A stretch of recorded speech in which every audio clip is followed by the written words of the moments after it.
Game of Thrones. The Witcher System Chapter 21. The Three-Eyed Raven. This power, derived from the same source as the Heart Tree's magic, pulsed through Clay. He was certain that, at the other end of the invisible threads, they must be connected to Winterfell, or perhaps even to the largest heart tree in all the north. In the spacious hall of Winterfell, young Bran rested his head on Clay's shoulder, a sweet, innocent smile playing on his face, though tinged with a faint trace of confusion. Clay steeled himself. The mana pool within him, like a spinning wheel, suddenly intensified its pull. This time, however, he didn't absorb the magical threads tangled with Bran's presence. Instead, he reached out, grasping at the invisible threads extending through the walls. Clay was determined to see just what he could drag out. Within seconds, the thread that had previously been slack grew taut. Clay could distinctly feel a strange resistance, not something conveyed by his sense of touch but as if the sensation was directly projected into his mind. Let's test it further. To the others in the room, these magical threads were entirely invisible. To them, it merely looked as though Clay was showing a great fondness for Bran. As everyone's attention remained focused on the scene before them, including Clay's, no one noticed the raven that had suddenly flown into the hall through the open door. The raven, with feathers as black as night, perched on the chandelier. Its deep yellow eyes shifted, cold and human-like, locking onto Clay's back with a look filled with hostility. Clay, his Witcher senses fully sharpened, made a show of patting Bran's back as if comforting him. He pretended to discuss the gifts he would bring the boy the next time they met, offering reassurances with practiced ease. But in truth, Clay's focus remained fixed on the magical thread. By now, it was stretched to its limit, and he could feel it thrumming under the immense strain, almost as if it might snap at any moment. He could almost hear the low groan of its tension in his mind. Then, a nauseating stench of decay suddenly assaulted him. It wasn't a smell he could identify with his nose, it was more like a sensation that filled his mind directly, an instinctual warning that made his skin crawl. Amidst this suffocating odor, an unnatural chill settled in the air. A coldness that seemed to emanate from a glacier looming just behind him, one that would never melt, its frozen weight pressing against his back. Snap. The sound reverberated in Clay's mind, though no one else in the room heard it. The magical thread finally exhausted its strength and snapped cleanly in two beneath his unseen pull. The end of the thread that had been connected to the unknown recoiled violently, like a severed tentacle jerking back in retreat. On Bran's side, the thread wound around him instantly withered, much like vines deprived of sustenance. In the blink of an eye, it turned a sickly gray, a symbol of death, before dissipating into the air. Before Clay could fully process the implications of this sudden development, a hoarse whisper slithered into his ear. "You win, emissary of the outer god." A powerful force suddenly gripped Clay's entire being. Before he could react, his vision blurred, and his mind was consumed by chaotic confusion. When his senses returned, Clay's expression froze in shock. The surroundings were unfamiliar. He was no longer in the hall of Winterfell. "You seem surprised, emissary of the outer god." A pale, monotone voice echoed from behind him. Clay's instincts flared as he snapped back to reality and turned to face the source. There, standing just a few paces away, was a figure cloaked entirely in black. "Who are you?" Clay demanded, his voice low and wary. His hand was instinctively raised, forming a Witcher sign. A faint, yellow barrier shimmered into existence around him, a protective shield. The Witcher's sign, Quen. "I am merely a withered corpse," the figure replied, stepping forward, its voice carrying an unsettling calm. The figure slowly pulled back its hood, revealing long, snow-white hair cascading over a face that was twisted and shriveled. Its features were grotesque, as though nature itself had warped them. One eye was missing, its socket empty and oozing what seemed to be the roots of some sinister plant.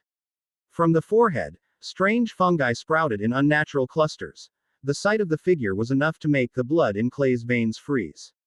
It resembled the ancient deities or spirits tied to nature in ancient myth, but it felt wrong, too wrong.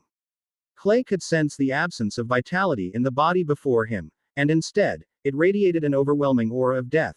"Yes, this is the scent of the outer god," the figure continued, its voice as hollow and emotionless as the air around them, speaking the words as if reciting a simple truth.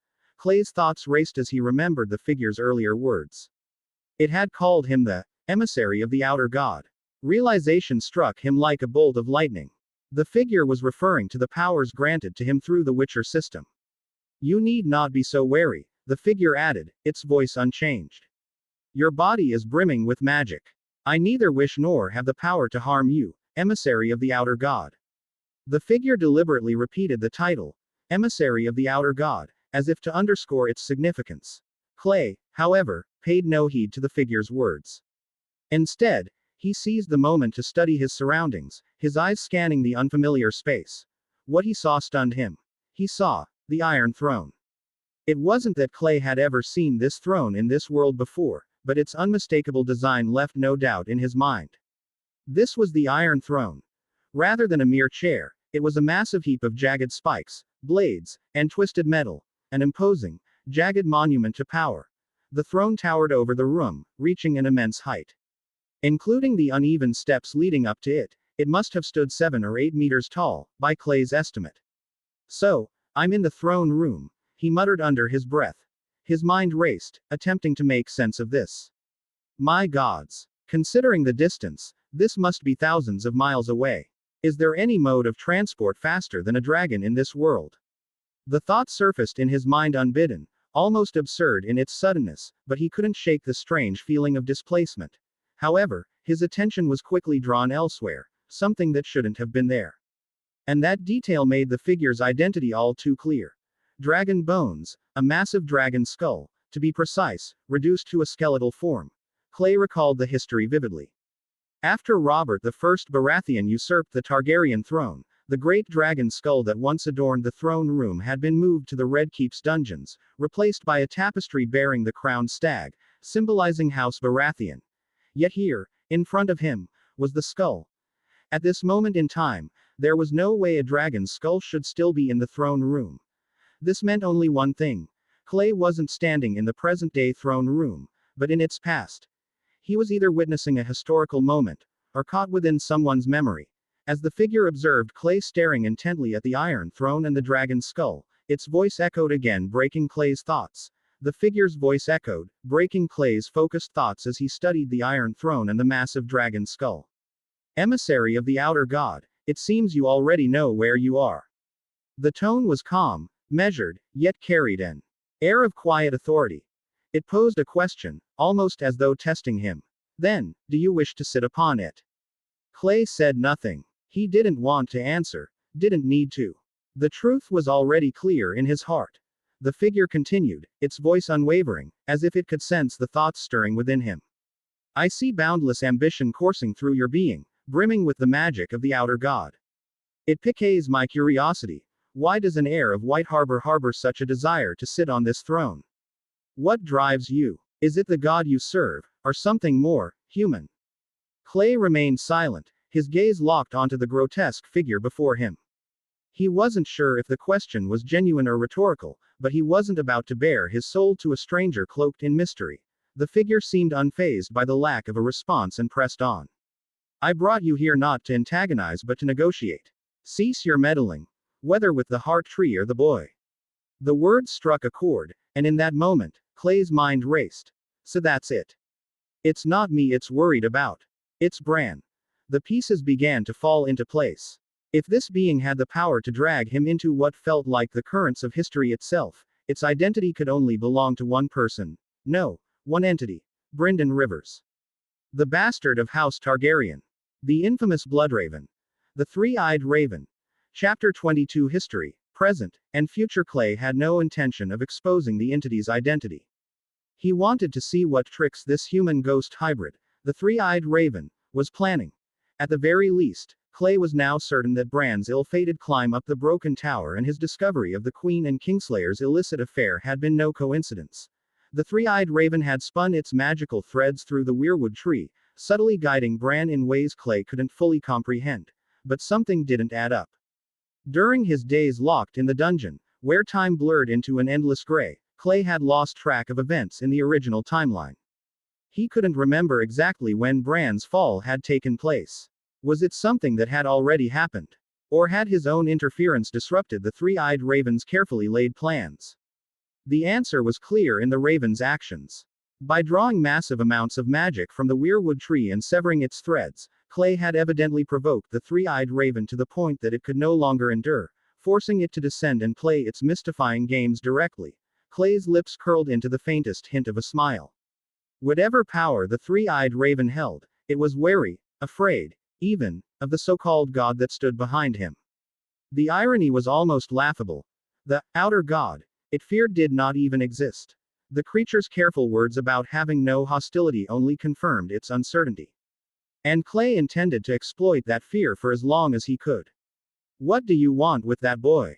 Clay asked, his tone sharp and accusing, deliberately mirroring the entity's detached manner. The three-eyed raven didn't answer immediately. Draped in a long black robe, it began to move, each step slow and deliberate, as it ascended the uneven steps toward the spiked iron chair. Clay's gaze followed it warily. Under his watchful eyes, the figure seated itself on the iron throne with the ease of someone who had done so 1,000 times before. Clay had to admit, the throne exuded an unnatural presence, an almost magnetic pull. It wasn't just a chair of blades. It was a monument to conquest and ambition, forged in fire and blood. Standing below it, even someone as resolute as Clay felt an involuntary sense of awe. There is no king here, Clay said coldly, breaking the momentary silence. Indeed, the raven replied, its voice calm, almost amused. But it doesn't matter. It gripped the armrest of the iron throne, and the jagged blades bit into its withered palm. Pale green blood seeped from the wound, flowing down like a slow-moving river. Yet the creature showed no sign of pain, as if its body had long forgotten such sensations. I wish to strike a deal with you, emissary of the outer god, it declared, its voice suddenly louder, reverberating through the empty throne room. Oh, Clay's curiosity was piqued. His eyes narrowed. And what kind of deal could a ghost like you possibly offer? The raven leaned forward slightly, its crimson eye gleaming with eerie intensity. I will use my power to place you on this throne. All I ask in return is that once you proclaim yourself king, you allow the North to gain its independence. For a moment, Clay froze, the sheer absurdity of the statement leaving him momentarily stunned. He almost doubted his ears. Had this raven consumed too many weirwood seeds and fogged its own mind? What armies do you command? What power do you wield that could achieve such a feat? And if you're truly capable of this, why hasn't anyone heard of you before? Clay suppressed these biting thoughts, keeping his expression neutral. Finally, he replied, I don't see how your mere presence will help me wrest the Iron Throne from under Robert Baratheon's backside. The raven chuckled faintly, a hollow sound that echoed like a distant storm. The current stag is strong, yes. Sharp-horned and unyielding. But the gods did not give him a fawn born of his blood to inherit his legacy. The cryptic statement hung in the air, its weight settling over the room. Clay's eyes narrowed further, and though his face remained composed, he couldn't help but inwardly roll his eyes. Oh, great. A riddle. Isn't this just your way of saying Robert's 3 children aren't his? Did you really need to cloak it in mystery and godly pretension? If you have something to say, just say it outright. No need to dangle promises in front of me, Clay said bluntly, his voice cutting through the cryptic atmosphere like a blade. For a brief moment, the three-eyed raven frowned, a subtle crease forming on its otherwise expressionless face. It seemed to ponder Clay's words. While the phrase, dangling promises, was unfamiliar, the intent was clear enough. After a pause, it nodded and spoke plainly. Very well, let us dispense with riddles.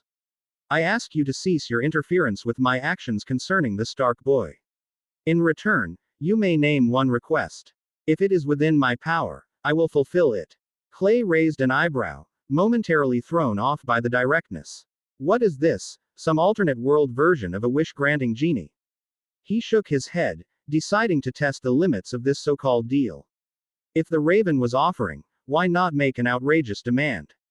In that case, find me a dragon egg, Clay said, his tone almost mocking. And provide me a method to hatch it. Can you do that? Clay leaned forward slightly, scrutinizing the creature's face, its weathered features no different from a piece of driftwood, curious to see if it would crack under the weight of his absurd demand. To his surprise, the three-eyed raven merely glanced at him, its crimson eye gleaming faintly in the dim light. Without hesitation, it nodded. I can, it said evenly. If the deal is struck, I will have Winterfell's stable boy, Hodor, deliver it to you. However, This will take time. You shall receive my gift in White Harbor. Ellipsis question mark quote. Clay blinked, momentarily dumbfounded. Wait, what? For a fleeting moment, he regretted not asking for something even more extravagant, like a Gundam. Still, he couldn't help but wonder how the Raven planned to unearth the dragon egg in the north of all places, let alone provide instructions for its hatching. Then it struck him. If it's so easy for you to do this, why haven't you done it yourself? But the answer was clear enough when he thought of the entity's decrepit state, its true body likely entombed in some cave beyond the wall, tethered to the weirwood roots that sustained it. The Raven wasn't playing this game because it wanted to, it was because it had to. You answer one question for me, Clay said finally, his voice steady. And if I'm satisfied, I'll consider agreeing to the deal. The three-eyed Raven nodded silently, its crimson eye fixed on him, waiting for the question. It's the same question I asked earlier, Clay said, leaning forward slightly. Why is Bran so important to you? Why can't you choose someone else? What makes him so special? A heavy silence descended on the throne room. The three-eyed Raven remained quiet for so long that Clay's patience began to wane. Just as he opened his mouth to speak again, the figure let out a faint sigh. He is the best candidate, it said finally, a bitter smile tugging at its withered lips. You must understand that, in all of Westeros, only those with the blood of wolves and dragons are truly unique. Among them, a rare few stand as the finest vessels.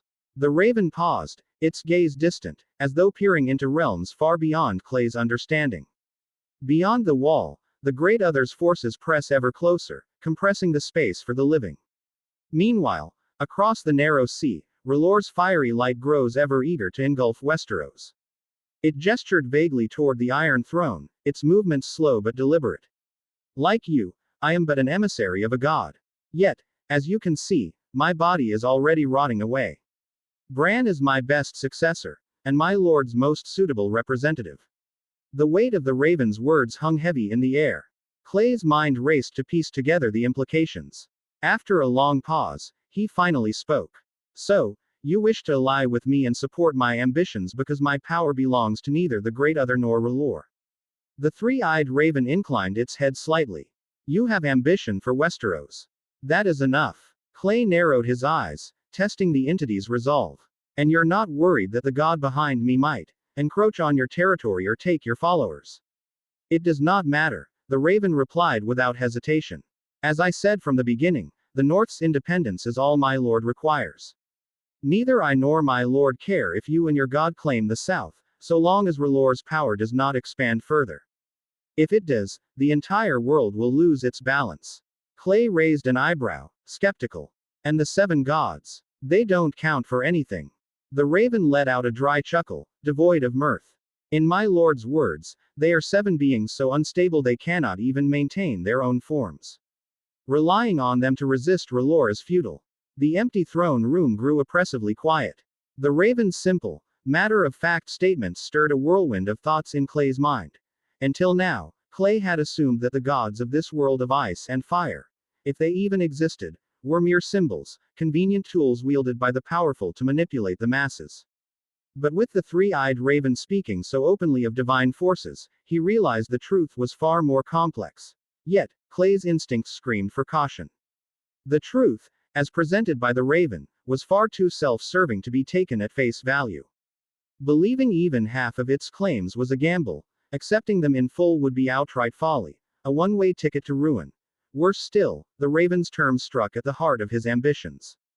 To accept its offer would mean dismantling the foundation of his carefully crafted plans to create a Witcher army, the cornerstone of his future power. Drawing in a deliberate breath, Clay feigned hesitation, masking his inner calculations with a weary sigh. Your offer is tempting, he said finally, his voice measured, but I cannot fully agree with it. The three-eyed Raven's brow furrowed again, its expression tinged with faint disapproval. Chapter 23 Departure. I believe my terms have shown sufficient sincerity, servant of the outer god. His voice was slow, each word dragging like the weight of time itself. His pale, withered skin seemed to stretch tight, threatening to tear at the slightest movement. The three-eyed Raven's frustration was evident, but more than that, there was a palpable sense of resignation. When he admitted he couldn't deal with Clay, it was no exaggeration. The moment his ravens first observed Clay, the sheer amount of magic coursing through his body left him astounded. He had spent countless efforts trying to disrupt this heretic, this rogue force running rampant in the north, but every attempt had proven utterly futile. No, from my perspective, Clay's voice was cold, biting with sharp clarity. Since you call me a servant of the outer god, there's clearly no trust between us. And frankly, Lord Three-Eyed Raven, how can I trust that you'll keep your end of the deal? Clay saw no reason to play games anymore. He cut straight to the heart of the matter, unmasking his counterpart's true nature without hesitation. The three-eyed crow's blood-red pupil widened, his composure faltering for just a moment. The shock was evident. How had Clay discerned his true identity? After a long, tense silence, he spoke. You've surprised me yet again, servant of the outer god. I don't recall revealing myself to you. How, then, did you come to know my true nature? The three-eyed raven's question was met with Clay's bare teeth and a tone laced with mockery. As you said, it's not important. Clay's thoughts flickered, a dangerous amusement playing in his mind. If I were to mention that I know your true form lies beyond the wall, would it frighten you so much that your 3 eyes would turn into 4? Ellipsis. Quote. Taking a deep breath, the three-eyed raven decided to drop the matter. He had come to understand that this exasperating servant of the outer god had made his lack of trust perfectly clear. Very well, then. As you wish. I'd like to hear your terms. To be honest, Clay did not want to fall out with the three-eyed raven. But to speak frankly, Bran's fate, whether he was manipulated, alive, or dead, was of no concern to him. When evaluating the great noble houses of the Seven Kingdoms as investment targets, Clay could only come to one conclusion: none were worth pursuing. A brief glance at their fates over the years told the story. Within just a few short years, nearly every significant lord had met a tragic end. The old wolf, Eddard Stark, had been beheaded. The elder lord of House Tully died of illness. Lord Tywin Lannister perished in the most humiliating way possible, in the Privy, while both the Tyrells and Baratheons were wiped out in a span of time too short to matter. Doran Martell was assassinated. Even the late Jon Arryn, the Hand of the King, met his own untimely death. The mortality rate of these noble figures was staggering. This very same backdrop explained why Jon Snow, with the halo of the protagonist upon him, could rise so effortlessly. From a lowly bastard to Lord Commander of the Night's Watch, then ultimately to King in the North, Jon's ascension was a result of the death of everyone around him. Every capable and notable figure had perished, and their vacant positions left the door wide open for a nobody like Jon Snow. Yet, it wasn't the deaths of others that concerned Clay. It was what came after. His eyes turned to the east, across the narrow sea, where Daenerys Targaryen, the last Targaryen heir, awaited her own trials. If there was one person Clay saw as an investment, it was her. Yet at present, he lacked the means to approach her. And even more importantly, Daenerys, untested and unrefined as she was still far from the powerful Targaryen ruler she was destined to become. For now, she was not yet a qualified Targaryen. You can do as you wish with Bran, but the magic of the heart trees in the north must remain accessible to me. Additionally, the previous conditions still stand. This was Clay's condition. In truth, he had never seriously expected the Raven to give him a dragon or even a dragon egg that could hatch. His real objective was the vast reserves of magical energy hidden within the weirwood trees. He was no Daenerys Targaryen. Even if one overlooked the question of bloodline and dragon taming, the idea of abandoning White Harbor, one of the wealthiest and most strategically significant cities in all of Westeros, was laughable at this stage. White Harbor wasn't like Essos. Daenerys had only herself to worry about. No one could steal her dragons from her. But imagine trying to raise a dragon in White Harbor. Given the rapid growth rate of dragons, no matter how well he managed secrecy, it would inevitably be discovered. And when that moment came, the consequences would be catastrophic. The civil wars of the Seven Kingdoms would grind to a halt, and every army from Dorne to the Wall would march directly on White Harbor. The best-case scenario. Surrendering the dragon under an overwhelming military threat, or watching it get slaughtered. If the dragon somehow managed to escape on its own, Clay would still face the wrath of the crown and the lords of the realm. His inheritance would be forfeit, leaving him no choice but to don black and join Jon Snow at the Wall, chewing on snow and frost for the rest of his life. But things didn't unfold as Clay had anticipated. Very well, the three-eyed raven said, his tone calm but deliberate. But I have my own condition. Apart from Winterfell, the magic of all weirwoods in the north under my lord's protection will be accessible to you. However, this magical energy has its limits. You may not use it as you did in the Godswood, for that would cause severe harm to the trees themselves. Understood. I can draw magic, but not excessively. That's acceptable. Wait, did he just agree to actually give me a dragon? Just as the realization struck Clay and he was about to speak, the raven's voice echoed once more. The deal is done, servant of the outer god. You may contact me through the weirwoods whenever you touch one in the future. I look forward to our next meeting. The throne room seemed to twist and blur, the shadows and light swirling into chaos. Then, in an instant, Clay's vision cleared. He was back in Winterfell's great hall, where not a single second had passed. Robb Stark, standing nearby, noticed Clay's slightly stiff posture and asked with evident confusion, Clay. The sound of Robb's voice pulled Clay back to reality. He blinked, finally reacting to his surroundings. Quickly, he released Bran, stepping back. In his vision, a faint thread of magical energy broke through the walls and wrapped itself around Bran's body. This time, Clay chose not to interfere. Straightening his posture, he turned and bowed respectfully to Lord and Lady Stark, both of whom were smiling kindly at him. All right, Clay, you may go now, Lord Stark said warmly. Remember, Winterfell will always welcome you. The towering walls of Winterfell had long disappeared into the distance. Riding on horseback through the snow-covered north, Clay inhaled the crisp, biting air, feeling a quiet exhilaration as the vast wilderness unfolded around him. Beside him, his grandfather rode with an air of authority. The towering Lord Wyman Manderly glanced down at him with an approving smile, stroking his thick white beard. I must admit, lad, you've done well this time, Wyman said, his voice gruff but pleased. Clay turned to meet his grandfather's gaze, unsure whether he should respond or simply nod in acknowledgement. At this moment, Wyman was highly satisfied with his grandson who had returned from Essos. A man unafraid to kill a Lannister, one who had forged ties with the House Stark, and someone with excellent swordsmanship to boot. Though proud of his grandson, Wyman couldn't help but reflect on his past missteps. Allowing Willa to act so willfully during their departure had been a mistake, one that had nearly ended in disaster for Clay. If not for that, Clay might never have ended up in the dungeon. After his failed plans with Winifred, Wyman knew he should never have entertained such thoughts again. Then there was the matter of the captain of the guard. He had heard about Clay sleeping in the mud and Willa being harassed. If it weren't for the wrong occasion, Wyman Manderly would have had half a mind to hang this hoster fellow outright. Looking at the White Harbor guards riding around them, Wyman's chest swelled with pride. When leaving Winterfell, that Lannister queen, Cersei, had indeed sent men to stop Clay and him from departing. In response, Wyman's 100 cavalrymen had drawn their swords in perfect unison, a show of force so intimidating that the queen's lackeys had scattered like frightened sheep. The memory made Wyman chuckle under his breath. Clay couldn't help but share his satisfaction.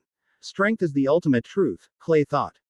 No matter if your opponent is a queen, when your fists are large enough to crush her, you become the true ruler.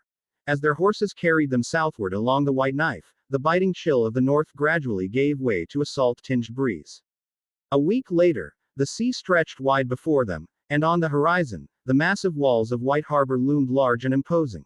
The banner of House Manderly fluttered high above the city's gates, its iconic merman a symbol of strength and stability. Beneath that banner, Clay felt a long-lost sense of peace, a fleeting moment of respite after a storm. White Harbor, his home, awaited him. Chapter 24. Among family leaving the chaotic Winterfell behind, Clay finally had the opportunity to relax and think about his next steps in White Harbor, a place where he could let his guard down. After running around in circles and dealing with the complexities of Winterfell for so long, the events up until his identity confirmation and the acquisition of magic had indeed gone according to plan. However, ever since the outbreak of magical energy from the Heart Tree, everything that followed had completely derailed from Clay's script, spiraling beyond his control. Fortunately, despite the twists and turns, Clay had managed to extricate himself from the murky waters of Winterfell just in time. When Littlefinger had used him as a pawn to incite conflict between the Starks and the Lannisters, Clay had considered taking drastic action, confronting Lord Eddard Stark directly and sending assassins under the effects of Axe's sign, forcing them to confess everything within a limited window. But in the end, he dismissed the thought. He was already standing at the edge of the chessboard. One more step would draw him fully into the game. And in the Game of Thrones, there was no option for a reset. No way to change one's identity once it was marked by the game's rules. In a sense, both Clay and Littlefinger were after the same thing. The latter called chaos. While Clay admired the Starks' sense of honor and their principles, his regard for them ended there. Nothing more, nothing less. As the procession moved through the bustling city of White Harbor, drawing the respectful gazes of townsfolk busy with their daily lives, Clay felt a surge of warmth in his chest. Here, the merman banner symbolized law and order, and he, as its heir, felt a sense of pride. Let's head back first. You'll have plenty of time to explore the city later. Over the years, Stannis and our fleet have cleared the narrow sea of pirates, and the trade routes are much safer now, Lord Wyman Manderly said with a cheerful smile, patting Clay, who was lost in admiration of the city's scenic beauty. Understood. Clay gave a slight tug on his horse's reins, urging it forward toward Newcastle, the residence of the Manderly family. Only a dozen seasoned White Harbor soldiers accompanied him as guards on this trip. As for his younger sister, Willa, though the events at Winterfell weren't entirely her fault, Lord Wyman had still confined her to a lavish carriage, almost as opulent as Queen Cersei's. It was her duty, in the eyes of the family, to play the role of a proper Manderly lady. When they reached the inner gates of the castle, Clay spotted his elder sister, Winifred. Having just passed her 19th name day, the eldest daughter of House Manderly was an image of grace. She wore a pristine white dress that reached the ground, adorned with intricate gold embellishments. Bathed in the midday sunlight, she radiated elegance and purity. Clay's Witcher-enhanced eyesight allowed him to pick out the fine details of her attire from a distance. A trident surrounded by various marine creatures, finely embroidered into the fabric. Dismounting his horse, Clay approached her. "Welcome back, Clay. Where's grandfather?" Winifred asked softly, tilting her head slightly to glance behind him. "Oh, I came back first. Grandfather is just behind us and should return shortly," Clay replied casually. Without hesitation, he took her hand and started toward the castle, eager to bathe and rest after days of riding. Winifred hesitated. Her teeth lightly bit her red lips as she grappled with the situation. House Manderly's rules were strict. By tradition, she should wait until Lord Wyman returned to greet him as the eldest daughter of the family. Yet, she knew Clay's disdain for such formalities. Being naturally gentle, Winifred found herself torn, her steps faltering as she weighed her options. Noticing her hesitation, Clay turned back and quickly understood her unease. With a reassuring tone, he said, "Don't worry. Grandfather won't mind you leaving. It was Willa's turn to bear the brunt today." Clay couldn't help but chuckle at his own words. During his time in Winterfell, the captain of the guard had often remarked how amusing the two Manderly sisters were. It was as though the sisters had a silent agreement. Out of the 7 days in a week, they each took turns making Lord Wyman's life difficult for 6 days. Winifred, the elder sister, was too soft-spoken. Despite her beauty and graceful figure, Lord Wyman couldn't stand her overly timid demeanor. Having been a commanding presence all his life, the old lord naturally found it irksome to see his family act so subservient. Willa, on the other hand, was the exact opposite. She neglected her lessons in noble etiquette, displayed an untamed spirit, and was anything but ladylike. Her bold, careless behavior often exasperated the old lord to no end. On Mondays, Lord Wyman would chastise Winifred for being too meek, warning her not to let herself be taken advantage of in marriage. By the next day, he would find Willa spilling food all over herself during dinner. Yet, in a curious twist, the sisters always gave their grandfather a day of peace on Sundays, seemingly out of consideration for his aging body. So when Clay remarked that it was Willa's turn to bear the brunt today, Winifred unconsciously relaxed, and Clay couldn't help but find the situation amusing. At the evening banquet, Clay, now dressed in a luxurious outfit embroidered with blue stripes, focused intently on the fried fish fillet on his plate. Suddenly, his grandfather's voice broke the silence. "Our Lord Eddard Stark has agreed to journey south to King's Landing to serve as Hand of the King under His Grace Robert I Baratheon. Accompanying him will be his 2 daughters. With both his uncle Wylis and father Wendell absent from this family gathering, it was clear the words were directed at Clay. Clay understood immediately. This letter from Winterfell officially announced Eddard Stark's acceptance of the position as Hand of the King. Given the timing, it was likely the royal entourage had already set off. Though Clay had no way to stop the Stark wolves from heading south, he had at least managed to prevent Bran from falling from the tower and becoming paralyzed. The boy, unconscious and vulnerable, wouldn't be an easy target for an assassin now. Though these may seem like small changes, Clay firmly believed that even the tiniest adjustments could accumulate over time, eventually allowing him to alter pivotal moments in history. The previously whispering Winifred and Willa at the table fell silent. At the Manderly dining table, women were not permitted to speak unless the matter concerned them directly. This rule had been less noticeable during Clay's absence, but now that he had returned, Lord Wyman was subtly reinforcing it. The dire wolves of the north aren't suited for the stifling heat of the south, he muttered. After speaking those words, Lord Wyman resumed eating in silence, occasionally mumbling to himself. Clay understood the sentiment. Historically, Stark lords who ventured south to King's Landing rarely met with favorable outcomes. The most notorious example was Eddard's father and elder brother, who were burned alive in the throne room by the mad King Aerys II. It was widely believed that few in the north supported Lord Eddard's decision. The northern lords had long been accustomed to the cold but steadfast homeland and had little desire to involve themselves in the tangled web of power struggles in King's Landing. Chapter 25. The planned night had settled over the land, and the stars now hung high in the sky. Through the thin curtains swaying in the sea breeze, Clay, reclining on soft cushions, gazed upward with sharp, clear eyes. His well-bred noble education told him that the brightest constellation in the night sky was the Ice Dragon constellation, guiding ships safely toward White Harbor. It was late at night, and after a day of bustling activity, White Harbor, having taken in countless goods, seemed to exhale, its energy waning, leaving the city quiet and still. The entire harbor was eerily quiet. Aside from the constant rhythm of the waves, the only sound that cut through the stillness was the distant chime of a bell ringing softly in the night. Of course, there were exceptions. From his vantage point, Clay's eyes scanned the city, and he spotted a small area still illuminated beneath a stone staircase in Fishfoot's yard. Clay's memory told him exactly what that place was called. Lazy Eel. It was one of the most infamous taverns in all of White Harbor, though certainly not for its service or the quality of its drinks. On the contrary, the Lazy Eel was known for offering the oldest women in the city cheap, sour wine, along with meat pies stuffed with lard and bits of soft bone. Still, it remained a haven for sailors who had spent months adrift on the narrow sea.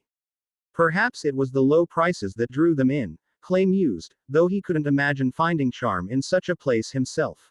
He wouldn't waste time specifically observing a tavern like the Lazy Eel under normal circumstances. Tonight, however, it held his gaze because this city was now his domain. As White Harbor's future master, Clay reminded himself to view the sprawling harbor city not as a mere visitor, nor as a 16-year-old boy, but as its rightful ruler.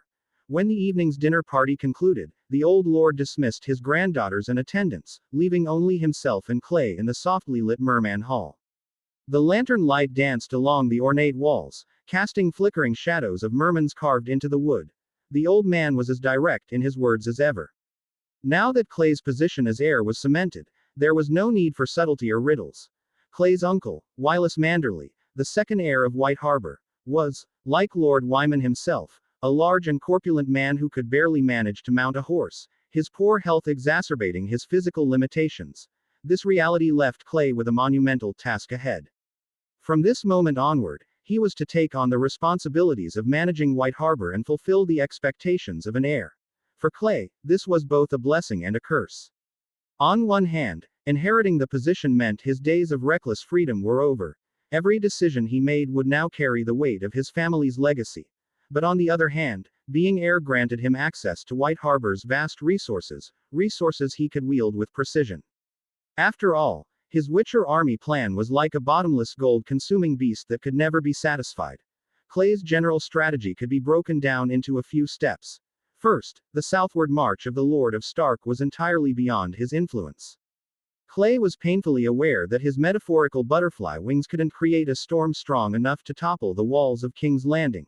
Even so, vigilance was key. He resolved to keep a close eye on King's Landing and its political maneuvers. He wasn't sure if his family possessed any spy networks akin to the spider's little birds, but if they did, Clay would see them deployed immediately to the capital. While the situation in King's Landing remained uncertain, Clay took solace in one constant. As long as the old wolf, Eddard Stark, remained alive, the sword of the North would stay sheathed. However, should the old wolf meet the executioner's blade, no prayers to the new gods, the old gods, or even R'hllor himself could stop Robb Stark from rallying the North's bannermen and marching south in vengeance. Second, regardless of how the first plan unfolded, Clay knew he had to capitalize on the three-eyed raven's current hesitation. The raven, wary of the non-existent outer god supposedly behind him, had yet to make a move, granting Clay a brief window of opportunity. This time had to be spent expanding his alchemy stockpile and devising a method to create an effective Witcher team. The process, however, was fraught with uncertainty. Clay couldn't predict how many individuals could successfully undergo the transformation, there were simply too many variables. Still, in theory, the more, the better, as long as he could maintain strict control over the situation. In this world, Witchers were akin to elite special forces. While there wasn't enough time for Clay to amass hundreds for large-scale battles, even a small, well-coordinated squad would be invaluable for executing guerrilla tactics. However, this plan had a prerequisite. He needed to convince his grandfather, the head of the family. Without his support, Clay wouldn't be able to secure the funds for the transformation potions, let alone find candidates to form the team. Third, if the second plan didn't work out, Clay would have to concentrate all his limited resources on himself. He had already tested his current magical signs. They proved effective in low-intensity skirmishes, but in true battle, they were woefully inadequate. Take, for example, his Quen sign. It was only at level 1. While it could block arrows at a distance, if he were unlucky enough to be sent to assault a city and face a scorpion's crossbow bolt, well, no one could save him. After all, that weapon had been known to take down even dragons with its devastating power. Another example was his Axii sign. While it could still deceive an ordinary person, Clay had no illusions about its limitations. Against a trained warrior or someone with formidable willpower, its effect would be questionable at best. This wasn't a game. If he failed to deceive someone, it wouldn't just mean losing money or having a sword drawn against him. It could very well mean death. Clay understood all too well that if he were to survive, let alone thrive, in this brutal world, he needed to rapidly improve his strength. The urgency of this realization pressed down on him like an iron weight. Lastly, there was the matter of the three-eyed raven's cryptic promise. From the raven's last few words, Clay realized that the half-witted stable boy, Hodor, was likely just a pawn, a puppet entirely controlled by the raven. The fact that Hodor would soon deliver something to him only reinforced that suspicion. But that wasn't the most important thing. What mattered was whether he should accept the dragon egg and its hatching method. As a trueborn northerner, accepting the dragon egg would carry enormous risks. The North despised all things related to fire and dragons, and Clay was beginning to regret the reckless words he'd uttered earlier. But to simply toss the dragon egg into the sea as though it were a rock, that was something he couldn't bring himself to do. After all, if the egg hatched, it would become a true weapon of mass destruction in the world of ice and fire. A living bomb capable of growing stronger with each passing year. It was true that in the end, only one of Daenerys Targaryen's 3 dragons survived. The other 2 fell to the bolts of scorpions, which led many to believe that scorpions were capable of slaying dragons. Yet, that was a dangerous misconception. It's not that the scorpions are powerful, but rather that Daenerys's dragons were simply too small and inexperienced. If it were the ancient dragons from history, scorpions would have been little more than a nuisance, barely scratching their thick, impenetrable scales, stronger than the finest plate armor and impervious to scorpion bolts. There's also the matter of the bloodline that needs explaining. If Clay were to hatch the egg, questions about his lineage were bound to arise. Would Lord Wyman Manderly suspect that he might not even be the real Clay Manderly? After all, many northern nobles perished during the War of the Usurper because they were the main force resisting the royal army. Clay knows well his family's unwavering loyalty to the Starks. A loyalty that could easily turn against him if they suspected he was hiding something as dangerous as a dragon. If Clay were part of a family like Littlefinger's, perhaps such risks could be maneuvered around with cunning. But for a house like the Manderleys, whose honor and loyalty ran deep, even the hint of betrayal could ruin everything. Thus, for Clay, the dragon eggs represent a choice fraught with immense risk, yet also one with no upper limit to its potential rewards. With some restlessness, Clay rolled over on his bed and, after sorting out his thoughts, decided to stop dwelling on it. Tomorrow, he would meet Lord Wyman Manderly alone. Everything else would be put aside. Gaining the old man's support for the Witcher project was a must. As for the risks, Clay was well aware of them. But he was prepared. Chapter 26 The Manderleys at 8 in the morning. After hastily finishing a breakfast far too rich in nutrients, Clay was abruptly pulled away by Esser Marlon Manderly and led into the vast courtyard at the heart of the castle. With a single glance, Clay immediately noticed how vast the area was, at least 4 or 5 times bigger than the training yard at Winterfell. The space was divided into several sections by thick oak fences, an archery range brimming with targets, a cavalry training ground that resembled a short racetrack, and a swordsmanship area equipped with racks full of longswords. Around these facilities, Clay also noticed structures resembling spectator stands, which added an unexpectedly relaxed vibe to what was otherwise an imposing space. Despite his advanced age, Esser Marlon Manderly remained broad-shouldered and barrel-chested, his strength showing no sign of fading. The full suit of armor he wore seemed weightless on his frame, and a short sword hung casually from his waist. He led Clay into the training ground, and as they passed the entrance to the cavalry area, Clay saw several armored figures loitering there. His sharp eyes quickly discerned, even from a distance, that most of them were quite young, none appearing older than 30. They were standing around in small groups, whispering amongst themselves, but Clay noticed that each of their armors bore the distinctive sigil of House Manderly, a merman crowned and wielding a trident. These are all descendants of the family's side branches, Esser Marlon explained, naturally slowing his pace to address Clay, who followed behind him. They've been gathered here so they can see what the heir to the lordship looks like. You'll get to know them later, he continued. The manner of your introduction is up to you, whether you drink them under the table or beat them with your sword is your choice. But, as an old man, here's my advice. It tends to work best if you beat them first before drinking with them. Clay raised an eyebrow, amused. You're not worried about them beating me instead? He asked, flashing a grin as he glanced over at Esser Marlon. Boy, don't take us for blind and deaf fools, Esser Marlon replied, pointing to his own ear. Plenty of people know what you've been up to in Winterfell. Clay thought for a moment. He had a strong suspicion that this deliberately arranged meeting wasn't just about getting acquainted with these side branch Manderleys. When it's over, you'll need to select a few of them as your squires. In a few days, the Lord will preside over your knighting ceremony. Originally, we intended to invite Lord Stark for the occasion, but, well, it seems that won't be possible now, Esser Marlon added, seeming to see through Clay's thoughts. Clay nodded, understanding the old man's meaning. This was about building his own retinue, something that made sense when he thought about it. After all, he didn't have the luxury of siblings. Take the Starks, for instance. When Robb inherited the title of Lord of Winterfell, his brothers Bran and Rickon would naturally become his aides or stewards. That kind of natural camaraderie couldn't be replicated easily. But Clay didn't have that luxury. He was the sole male heir of House Manderly's main line. If he went to war, he wouldn't even have a trusted guard to cover his back. When the two of them entered, the previously relaxed and somewhat idle young Manderleys straightened up like startled rabbits, especially upon seeing Esser Marlon's stern expression. Clay's eyes landed on a plump young man with a full head of hair, who was facing away from them and munching on something. A smack on the back of his head from a companion made him whirl around, baring his teeth and raising a fist. But then, upon seeing Sir Marlon and Clay, he froze. Within 5 seconds, the chubby youth swallowed whatever he hadn't finished eating, straightened himself, and stood at attention with surprising speed. The agility of his movements left Clay, a witcher accustomed to swift reactions, thoroughly impressed. They seem to fear you quite a bit, Clay muttered under his breath to Esser Marlon. Ha! Some of their fathers grew up under my fist, Esser Marlon said with a smirk. That was an irrefutable statement, both awe-inspiring and domineering. Clay silently conceded the point. Clay stood alongside Esser Marlon in front of the gathered group.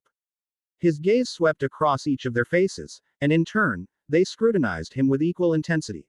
The Manderly family had a long history, having taken root in the lands of White Harbor long ago. Through generations of growth, aside from the main branch of the family, the other branches had continued to multiply.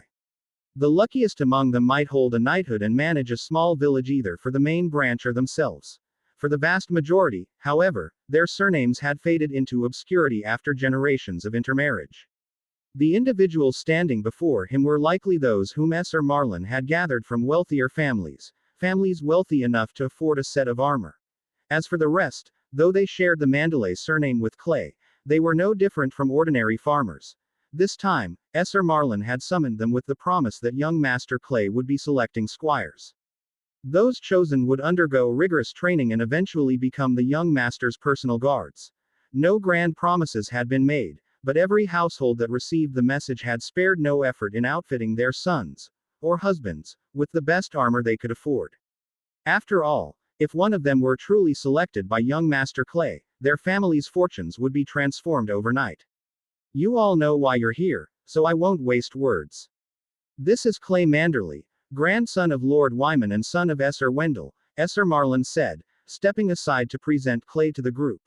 Clay noticed a variety of expressions on their faces. Some awe, some flattery, some solemnity, and some hope.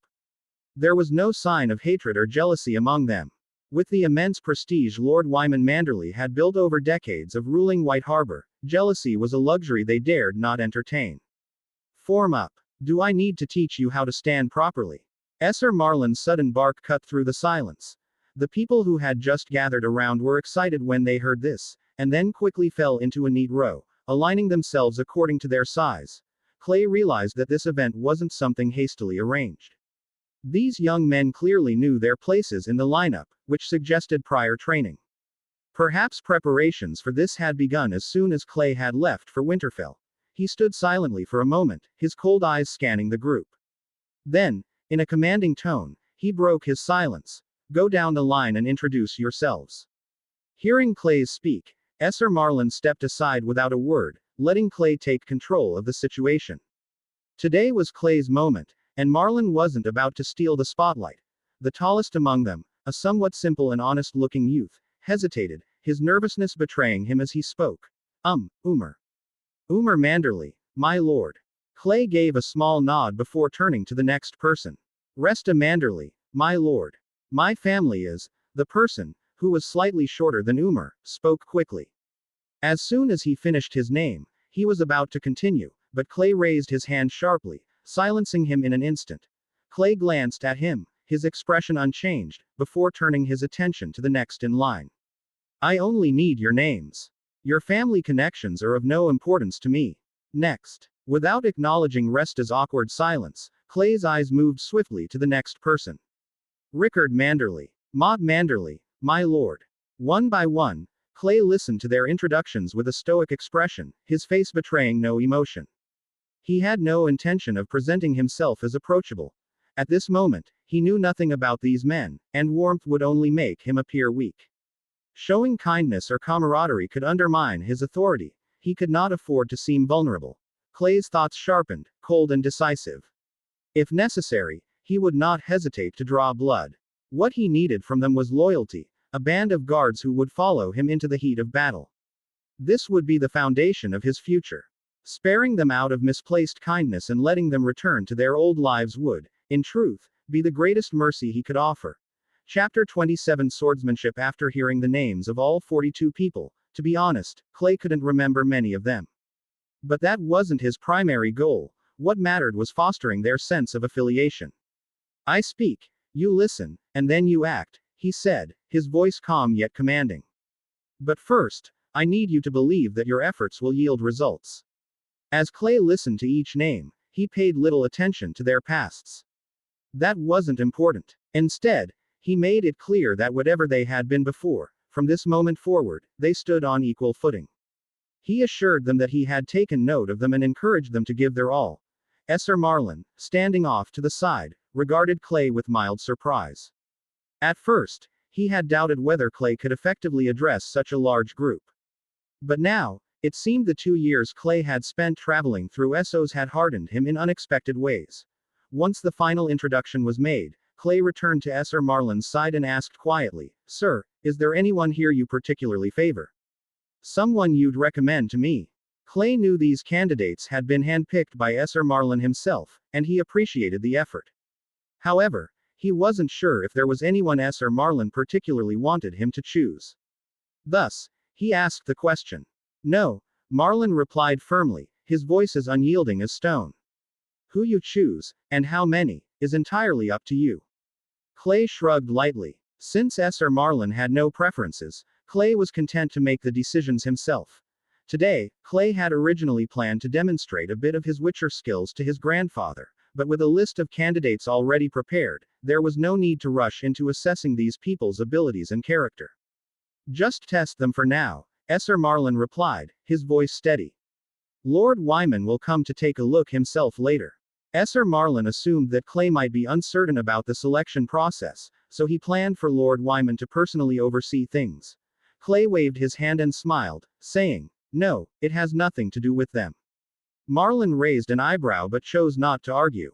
With a nod, he turned on his heel and departed without another word.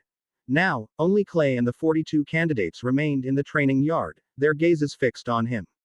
For a fleeting moment, Clay was reminded of his own days in military training, standing before instructors whose stares could freeze a man in place.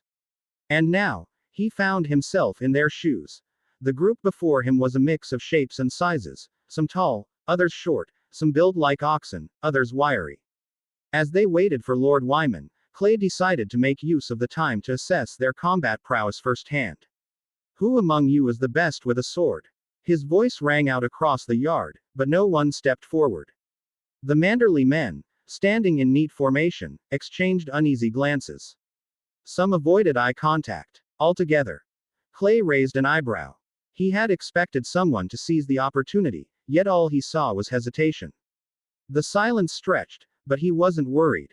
He understood their hesitation all too well. Beneath their stoic expressions, they were eager to prove themselves but wary of being the first to make a move. I'll make it clear, he said, his tone sharp and deliberate. I won't be choosing all of you. The statement snapped them out of their silence. A few heads lifted, and their eyes grew sharper, the tension in the air shifting. What I'm looking for, Clay continued, his gaze sweeping across the group, is a personal guard, men who can charge into battle on horseback and cut down enemies without hesitation. If you don't have the courage to draw your sword now, then leave Newcastle at once. The moment these words left Clay's mouth, the expressions of these people changed a little. At first, they had only known there would be a selection process, but none had been privy to the specifics. Even Esser Marlin, who had relayed the orders, hadn't known Clay's criteria. However, Clay's 2 sentences gave them a hint, which was equivalent to the examination defining the scope of the examination, and these people immediately became motivated. Clay didn't have to wait long. As he finished idly counting the scales on the tail of the merman flag fluttering nearby, a voice rang out. My lord, I know how to use a sword. When Lord Wyman Manderly heard Esser Marlin's report, he swirled the wine glass filled with Dornish summer red in his hand. He wasn't sure why Clay had called for him. At first, Wyman had harbored reservations about his grandson. Clay's youth, untested nature, and the burdens of leadership made him hesitant. But their recent journey to Winterfell had changed his mind. Wyman had resolved to support the boy wholeheartedly. Or, as he often said, even if Clay didn't drink now, he'd make him a heavy drinker with the finest wine White Harbor could offer. With no pressing duties, the Lord settled into his cushioned chair, a hefty, reinforced seat carried by 4 loyal servants, and instructed them to take him to the training grounds. When he arrived, the scene before him gave him pause. Clay, clad in half armor, stood locked in a fierce sword duel against a fully armored warrior. The sound of clashing steel echoed across the training yard as the 2 combatants pushed each other to the limits. Their movements were sharp, calculated, and evenly matched. Wyman's brows furrowed with concern. The warrior opposing Clay was a towering brute, easily a head taller and twice as broad. His thick arms, encased in gleaming armor, looked like stone columns, capable of crushing lesser opponents. For a moment, Wyman feared for his grandson. But years of battlefield experience soon steadied him, and he realized that the 2 were on equal footing. In fact, Clay appeared to be handling the fight with surprising ease. Then it happened. With a sharp clash, Clay deflected the opponent's sword and, using the force of the block, twisted into a seamless, rolling sword maneuver. Before anyone could react, the tip of his sword was already pressed to his opponent's throat. It was over. The entire duel had lasted only a few breaths, but Wyman was left impressed. Every movement Clay had made, from his steadfast defense to his lightning-quick counterattack, had been fluid and decisive. There was no wasted effort, no hesitation. It was quick, efficient, and lethal. At the edge of the field, Wyman's eyes caught sight of several younger members of the Manderly side branch, standing with their heads lowered in defeat. It didn't take him long to piece together what had happened. They were the ones Clay had just defeated. Noticing Wyman's arrival, the younger Manderlys straightened and bowed deeply, calling out, "Lord Wyman." Their voices carried across the yard, and Clay turned, wiping sweat from his forehead. A smile broke across his face as he nodded toward his grandfather.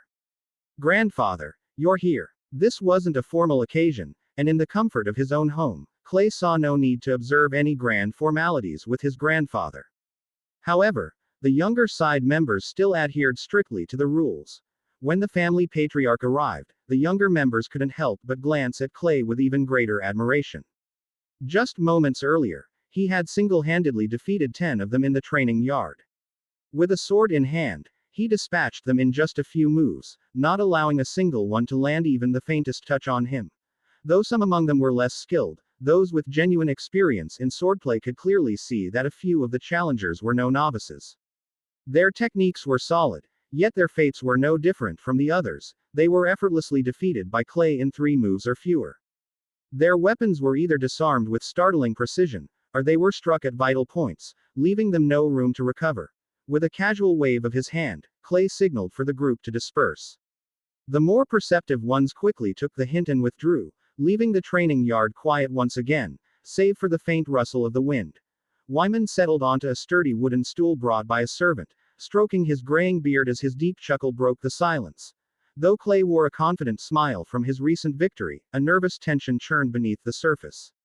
What he was about to reveal to his grandfather was his biggest secret, though it was only a small part of it. For a fleeting moment, he hesitated. Then, steeling his resolve, he decided to ease into the conversation. There was something else he needed to address first. Chapter 28 The motive behind the assassination. Grandfather, there is something I must tell you. The solemnity in Clay's voice, coupled with his serious expression, piqued Lord Wyman's interest. In his memory, his grandson had never spoken to him with such gravity before. "Oh, what does our brave warrior of the North wish to tell me?" Clay set his sword aside and took a seat beside his grandfather, carefully weighing his words before speaking. "Grandfather, I was ambushed in Winterfell. Someone attempted to assassinate me." With just this one sentence, Lord Wyman's hand, which had been stroking his grizzled beard, froze midair. His eyes widened in shock, and for a brief moment, his half-open mouth failed to produce a single word. But the moment of stunned silence lasted only for a second. Then, as if ignited by fury, the old man's already ruddy complexion darkened further. With a grunt, the old lord pushed himself to his feet, his heavy frame moving with a speed unexpected of a man his size. His knuckles widened as he gripped the armrest of his chair.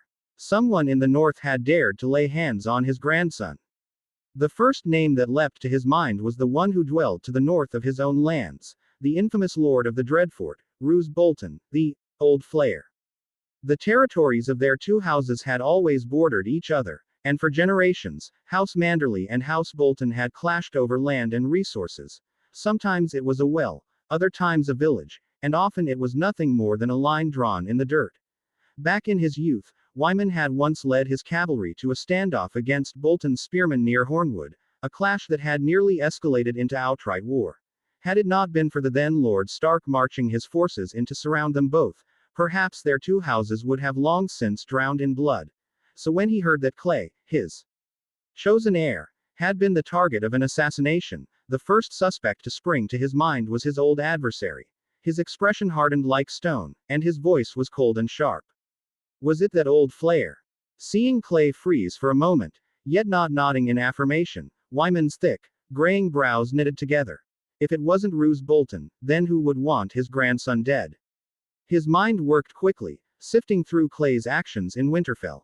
Then, like a hammer striking an anvil, a realization crashed into him. His expression twisted. The Queen. Clay shook his head once more. He didn't want his grandfather to waste time making blind guesses. After all, even the most astute mind would struggle to trace this scheme back to its true mastermind. So, he simply revealed the truth. It was orchestrated by our esteemed master of coin, Petyr Baelish. The old lord, who had been pacing in agitation, abruptly halted at the mention of the name. As an elder noble of the north, he was not particularly familiar with Baelish, but the title of Master of Coin was well known to him. It only took him a moment to conjure up the image of a sly, ever-smirking man from his memories. Yet, confusion soon crept into his features. Why would the Master of Coin wish to assassinate his grandson? Did he have his sights set on White Harbor's wealth? No. That was a fool's thought. If Petyr Baelish truly coveted White Harbor's riches, he would have schemed for control, not resorted to outright assassination. Despite not understanding the motive, Wyman had no reason to doubt Clay's words.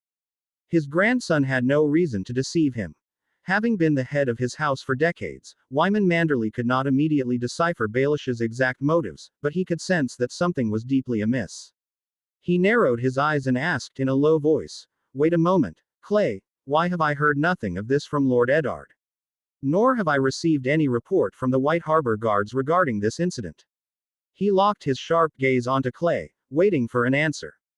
"Because from start to finish, I was the only one who knew about it." "No, that's not quite right. Lord Eddard knows as well, but only part of the truth." Wyman's frown deepened. "You were the only one who knew. Then what became of the assassin?" Clay did not answer this question directly. Instead, he introduced another thread into the conversation. "At the time, I was imprisoned in the dungeons. If an assassin had struck me down there, who do you think would have been blamed? The answer is obvious. Everyone would have assumed it was the Lannisters. That was exactly what our dear Lord Baelish intended, to use me as a spark to ignite the conflict between House Stark and House Lannister." A shadow passed over Wyman's face. He could see the cunning of it, the ruthless precision. A single death, placed at the right moment, would have sent two great houses lunging for each other's throats. Clay continued, his voice calm but firm. "I subdued the assassin, forced him to reveal the true mastermind behind the attack, and then, I let him go. Because whether he lived or died, the outcome would be the same." Clay's expression remained unreadable. "Baelish wanted to use me to stoke the flames of war, but I refused to play his game. Let him weave his intrigues elsewhere. He will not do so with me." The training grounds were already empty except for the two of them, and now, an eerie quiet settled over the space. The only sound was the fluttering of the merman banner in the cold northern wind. Lord Wyman pursed his lips, his face dark with displeasure. His instincts told him that there was far more hidden beneath the surface of this incident. And just as Clay had said, this assassination attempt was merely one piece in Baelish's intricate game, an attempt to sow discord between lions and wolves. Rage burned in his chest at the thought that his grandson had been used as nothing more than a pawn. But beneath the anger lay something colder, something more unsettling. A chilling realization. For too long, the North had been blind to the intrigues of the South. To Wyman, positions like Master of Coin, Master of Whispers, and Grand Maester were nothing more than symbols. One represented gold dragons, another a network of spies, and the last a chain of links. "You simply let the assassin go." His voice was low, edged with restrained fury. "Tell me his name. I still have means at my disposal. As long as he isn't too highly ranked, I can have him dealt with." Clay smiled, as if he had already anticipated his grandfather's anger over his decision to let the assassin walk free. "There's no need to worry. He won't escape." "Oh." Clay's confidence was unwavering. He explained. "The man in question is a minor noble from the Crownlands. I made him send a raven to our dear Lord Baelish, falsely reporting that I had been successfully assassinated." Wyman's brows furrowed, but he said nothing, waiting for his grandson to continue. "Now, with me standing here safe and well, Baelish will soon realize the discrepancy. He will compare the assassin's letter with the news of my survival, and he will come to one inevitable conclusion." Clay's voice was calm, assured. "The assassin lied to him. And as a noble of the Crownlands, the assassin has a home, a family, and ties he cannot simply abandon. He has nowhere to run. A flicker of understanding crossed Wyman's face. His grandson had never intended to take matters into his own hands. He was going to let Baelish deal with the loose end himself. But something still nagged at the old lord. Wait, how can you be certain he actually sent the raven? Would he really be so foolish? Wyman had keenly spotted a potential flaw in the plan.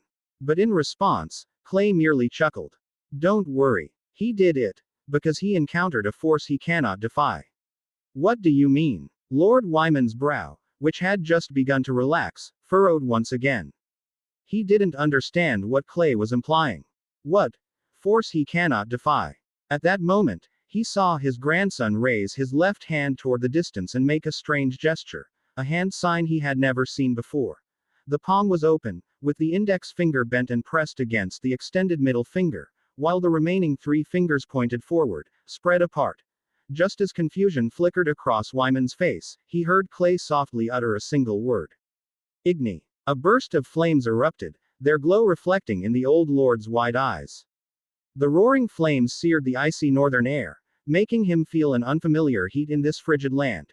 As he stared at the charred ground, the burning grass still smoldering, Wyman looked at his grandson, suddenly a stranger to him, and felt his mind go blank.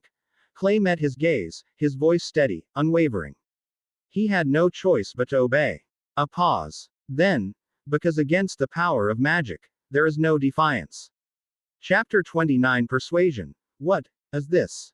Even a seasoned warrior like Lord Wyman, who had witnessed the brutal realities of the battlefield, remained silent for a long time before finally managing to ask this question with difficulty. Clay understood the shock in his grandfather's heart. After all, to the vast majority of common folk in this world, magic was nothing more than a legend. Ever since the dragons had perished over a century ago, magic had seemingly vanished from the world. The once glorious priests of the Red God had been reduced to nothing more than fire-breathing street performers, while the servants of the Cold God, the White Walkers, had been sealed away beyond the wall, causing people to forget they ever existed. At a time like this, anyone possessing magical abilities was either a hero from the epics or a sorcerer to be feared and despised. It's magic, an arcane sign that conjures flames. Clay could feel his grandfather's piercing gaze locked onto him, those bull-like eyes unblinking, scrutinizing his every word.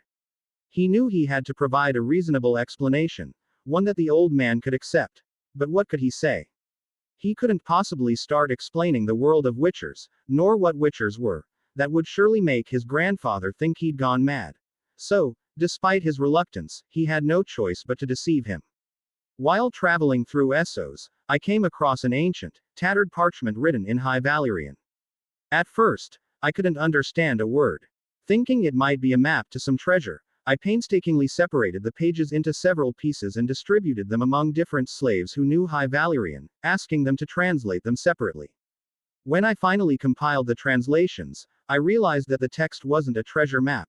It was a tome from ancient Valyria, a manual used by the dragonlords of old to forge powerful warriors.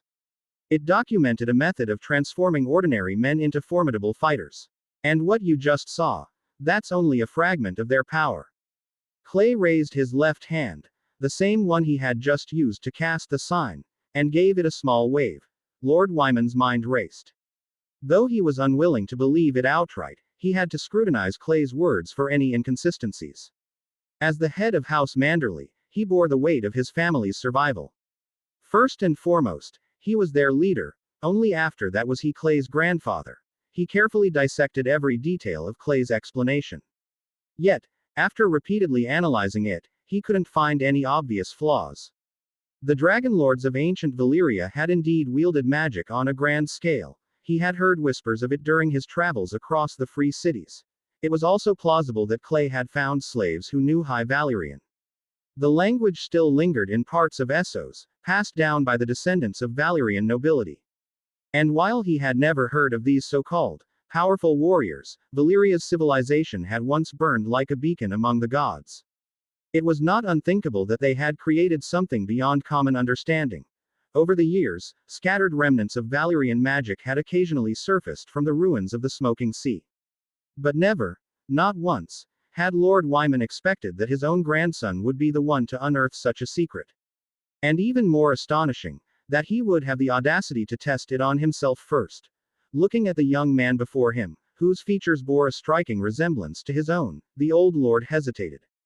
As a devout follower of the Seven, he found it difficult to accept that his heir had dabbled in magic, something the faith viewed with suspicion, if not outright condemnation, but from a strategic standpoint. That was an entirely different matter. His breath was slow and heavy as he finally asked, "That tome, where is it now?" The moment the words left his mouth, Lord Wyman knew that Clay had already convinced him. Or rather, he had convinced himself. "I destroyed the original, but I've memorized everything." Clay tapped his forehead before continuing, his tone calm but resolute. "I called you here today to tell you about this. I want to secretly train a unit of warriors like myself within our family using these methods." The truth was now laid bare. After all the buildup, Clay had finally revealed his true goal. "A warrior like me can accomplish much more than the average soldier in battle." Without waiting for a response, he stepped back and raised his hand. "Defense." Clay cast the Quen sign while simultaneously tossing his longsword into the air. Under Lord Wyman's astonished gaze, the falling blade struck Clay's head, only to rebound with a loud, metallic clang. The sword bounced away harmlessly, clattering to the floor. Wyman barely had time to react before Clay took 2 steps forward. Slow. He cast the Erden sign at his grandfather's feet. Instantly, Wyman felt his legs grow impossibly heavy, as if weighed down by iron shackles. Impact. Facing a nearby weapons rack, Clay thrust his palm forward, releasing an Ard sign blast.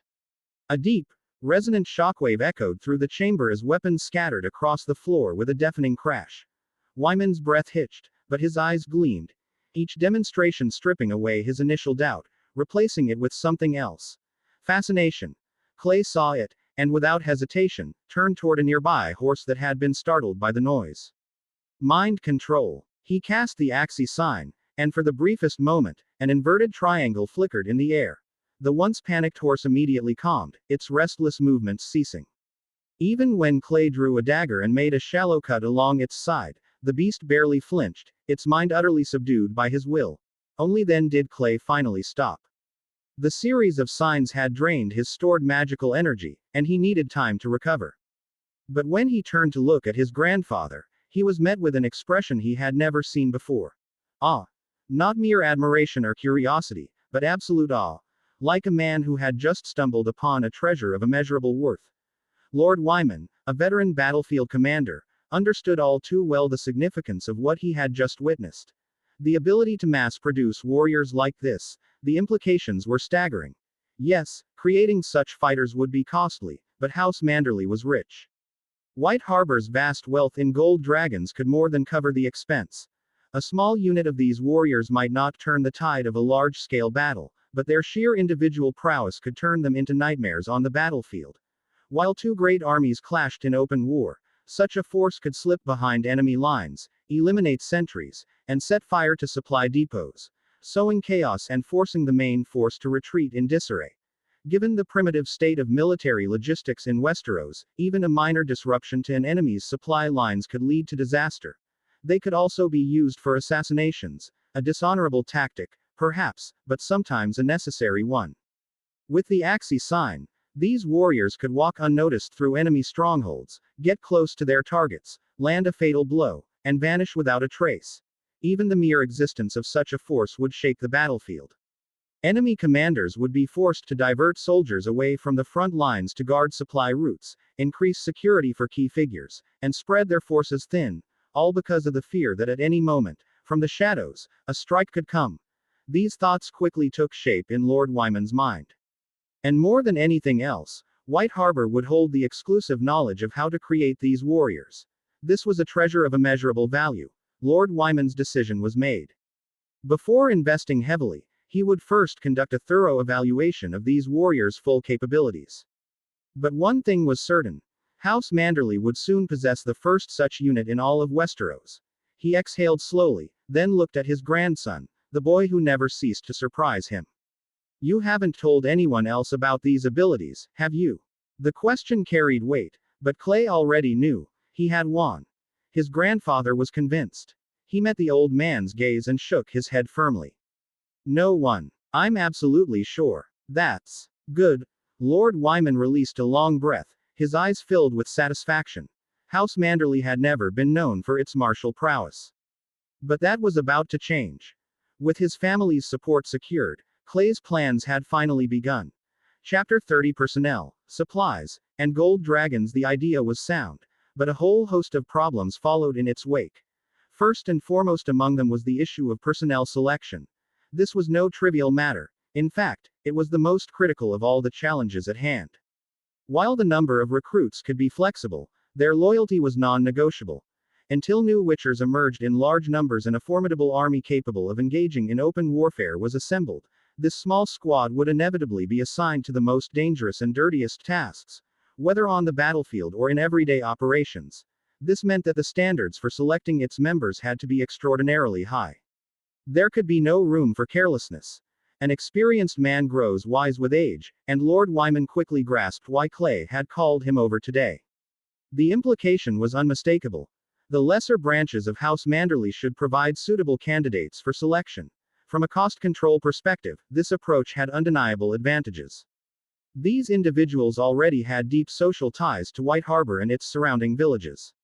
Once they became Witchers and joined the army, managing them would be significantly easier. Though this method was not exactly honorable, it was nonetheless indispensable. With the bond of their homeland tying them down, overseeing and coordinating them would become far more convenient. To put it bluntly, with their wives and children, or parents, firmly in Clay and his grandfather's grasp, these individuals would have a much higher resistance to corruption and external influence. Narrowing his eyes slightly, Lord Wyman got straight to the point and asked, "How do you plan to select them?" He had expected Clay to cite martial prowess, honor, or loyalty as key criteria. However, to his surprise, Clay didn't hesitate in the slightest and responded with an answer he had already thought through carefully: learning ability. Learning ability. Wyman echoed, his brow furrowing slightly. As he uttered the phrase, Clay's mind was filled with images of guerrilla warfare conducted by ordinary soldiers behind enemy lines in another space and time. His squad would play a similar role in the future. It was impossible for him to command them directly at all times. To maximize their effectiveness, they would need to operate as decentralized, autonomous units, something illiterate peasant levies, who could only follow orders, would never be capable of. The system had granted him a complete mastery of sign magic, alchemy, and even the sword styles of various schools. However, it had not given him the means to impart these abilities directly upon new Witchers. Thus, after careful deliberation, he arrived at the conclusion that learning ability must be the primary selection criterion. Lord Wyman pondered the word for a moment, not immediately associating it with warriors. However, that was of little consequence. He fully respected his grandson's judgment. You have your own ideas, and I won't interfere. For now, you needn't concern yourself with the selection process. We old men will filter out some suitable candidates first. Then, you can make the final choices based on your requirements. Such was the wisdom of an intelligent man. He did not force himself into matters he did not understand. Since this was Clay's expertise, Lord Wyman would not compete with him for the final say. Seeing his grandfather handle the most difficult step on his behalf, Clay made no effort to hide the smile on his face as he sheathed the sword he had planted into the ground. If he had to manage this himself, he would have had to investigate each candidate's family background and character one by one, a grueling task for someone not deeply familiar with White Harbor's populace. It would have been an immense drain on both time and energy. All right, we've settled the matter of personnel. Now, on to the next topic. What exactly do you need to create warriors like yourself? This was a question Clay had to answer, but in truth, it was not an easy one. The issue revolved around magic. Explaining the concept of magic to his grandfather would be a monumental and risky endeavor. Thus, Clay decided to avoid the topic entirely and take on the burden himself. After all, he had to be present during the mutation process to ensure the stability of their physical states. Resting his chin on his palm, he contemplated for a moment before speaking. To transform an ordinary man into such a warrior, a special potion is required. The ingredients include 1 basilisk venom gland, a full-grown swamp leech, powdered bark of the heart tree, along with a handful each of ghostgrass and devilgrass. Lord Wyman hummed in thought. Aside from the first ingredient, the rest don't seem too difficult to acquire. And once they're procured, the final synthesis process must be handled by me, Clay stated firmly. It's not that I'm being secretive, but if someone were to trace our bulk purchases of these ingredients, they might start making connections. At this stage, I don't want to leave any written records of the formula. The risk is simply too great. His reasoning earned a slow nod of approval from Lord Wyman. They were treading uncharted territory in Westerosi history. No level of caution was excessive. Seeing his grandson think in such calculated terms reassured him. Anything else? Lord Wyman asked, assessing whether any additional resources were needed. The ingredients Clay had listed were well within White Harbor's financial means. Running through the entire process in his mind, Clay recalled himself writhing in agony in the mud beneath the weirwood tree of the godswood. His body instinctively shuddered. If possible, have the maesters prepare some pain relief medicine, he said, his voice steady despite the memory. This transformation is not an ordeal one can endure lightly. Clay merely provided the necessary materials for the Witcher transformation. The actual collection, purchase, and transportation of the ingredients were matters beyond his concern. Given his grandfather's vast experience, Clay had no doubt that everything would be handled smoothly. All he needed to do was place the order and wait for the delivery. However, there was still one crucial missing ingredient, dragonbone. Obtaining it would be an immense challenge. In all of Westeros, there were only two places where it could be found. One lay beneath the Red Keep's throne room, where the skulls of House Targaryen's dragons had once been displayed. The other was atop Rhaenys' hill, within the ruins of the Dragon Pit. As the former sanctuary of House Targaryen's dragons, the Dragon Pit might still hold remnants of their bones. But either option carried extreme risks. Even if Clay or the Manderlys pulled off an unparalleled heist and successfully stole Dragonbone, they would face another dilemma. Dragonbone was densely packed with metallic elements, making it harder than steel. It was impossible to cut it into transportable pieces on site, and this world had no such thing as electric saws. The conclusion was clear. Even if they got their hands on some, they wouldn't be able to take it with them. For now, any thoughts of acquiring Dragonbone had to be set aside. Shaking off the thought, Clay shifted focus to a more immediate concern. Grandfather, how many gold dragons can White Harbor spare for this endeavor? He needed to gauge the budget in advance. Hearing his grandson ask how much money he had, Lord Wyman, who had been deep in thought, immediately perked up. Without a word, he extended a broad, thick palm before Clay, spreading 5 fingers like sturdy carrots. 500. Clay made a guess, but he quickly realized he had been too conservative. His grandfather's expression of disdain was already written all over his face. 5,000. He tried again. Ha. The only response Clay received was a cold chuckle. Count Wyman didn't want his grandson to embarrass himself any further with such pitiful guesses. He gave the actual figure directly. 50,000 gold dragons to start. Take however much you need. I'll make up the difference. The trade tax from this harbor alone brings in more than that in a single quarter. Show some ambition. From this statement, Clay felt his grandfather's almost tangible air of wealth pressing down on him. There was nothing he could say. He could only sigh in admiration. Being rich is truly wonderful. Now, Clay finally understood how the Manderlys could afford to equip 1,500 men with full suits of armor for both man and horse. No money. Dream on. Chapter 31 Potions. What is a Witcher? Signs, steel swords, silver swords, alchemical bombs, potions, Gwent cards, and sorceresses. Best to forget about the last one. Clay had already grown quite proficient in using signs. Though his level was still relatively low, making their effectiveness somewhat unsatisfactory, at least he had learned to wield them properly. With time, he could refine their use further. The silver sword, a weapon crafted specifically to hunt certain monsters, was an iconic tool in a Witcher's arsenal. However, unless some catastrophic cosmic event disrupted this world's natural order, he wouldn't have to worry about forging a silver sword and carrying it on his back. As for the steel sword, for now, the standard issue weapons from White Harbor are sufficient for him. His long-term goal, however, was to acquire a Valyrian steel sword. Most of these legendary weapons were already in the hands of powerful families and individuals, but there was always a way to get one, if he played his cards right. Speaking of legendary swords, Clay recalled that, As a Targaryen, the famed Dark Sister was currently in the possession of Lord Bloodraven. If he could find a way to claim it, well, that would be quite the windfall. Alchemical bombs. Well, the difficulty doesn't lie in the formula itself, but rather in how to make the detonators. If he could figure out how to make them, then, essentially, he'd have gunpowder at his disposal.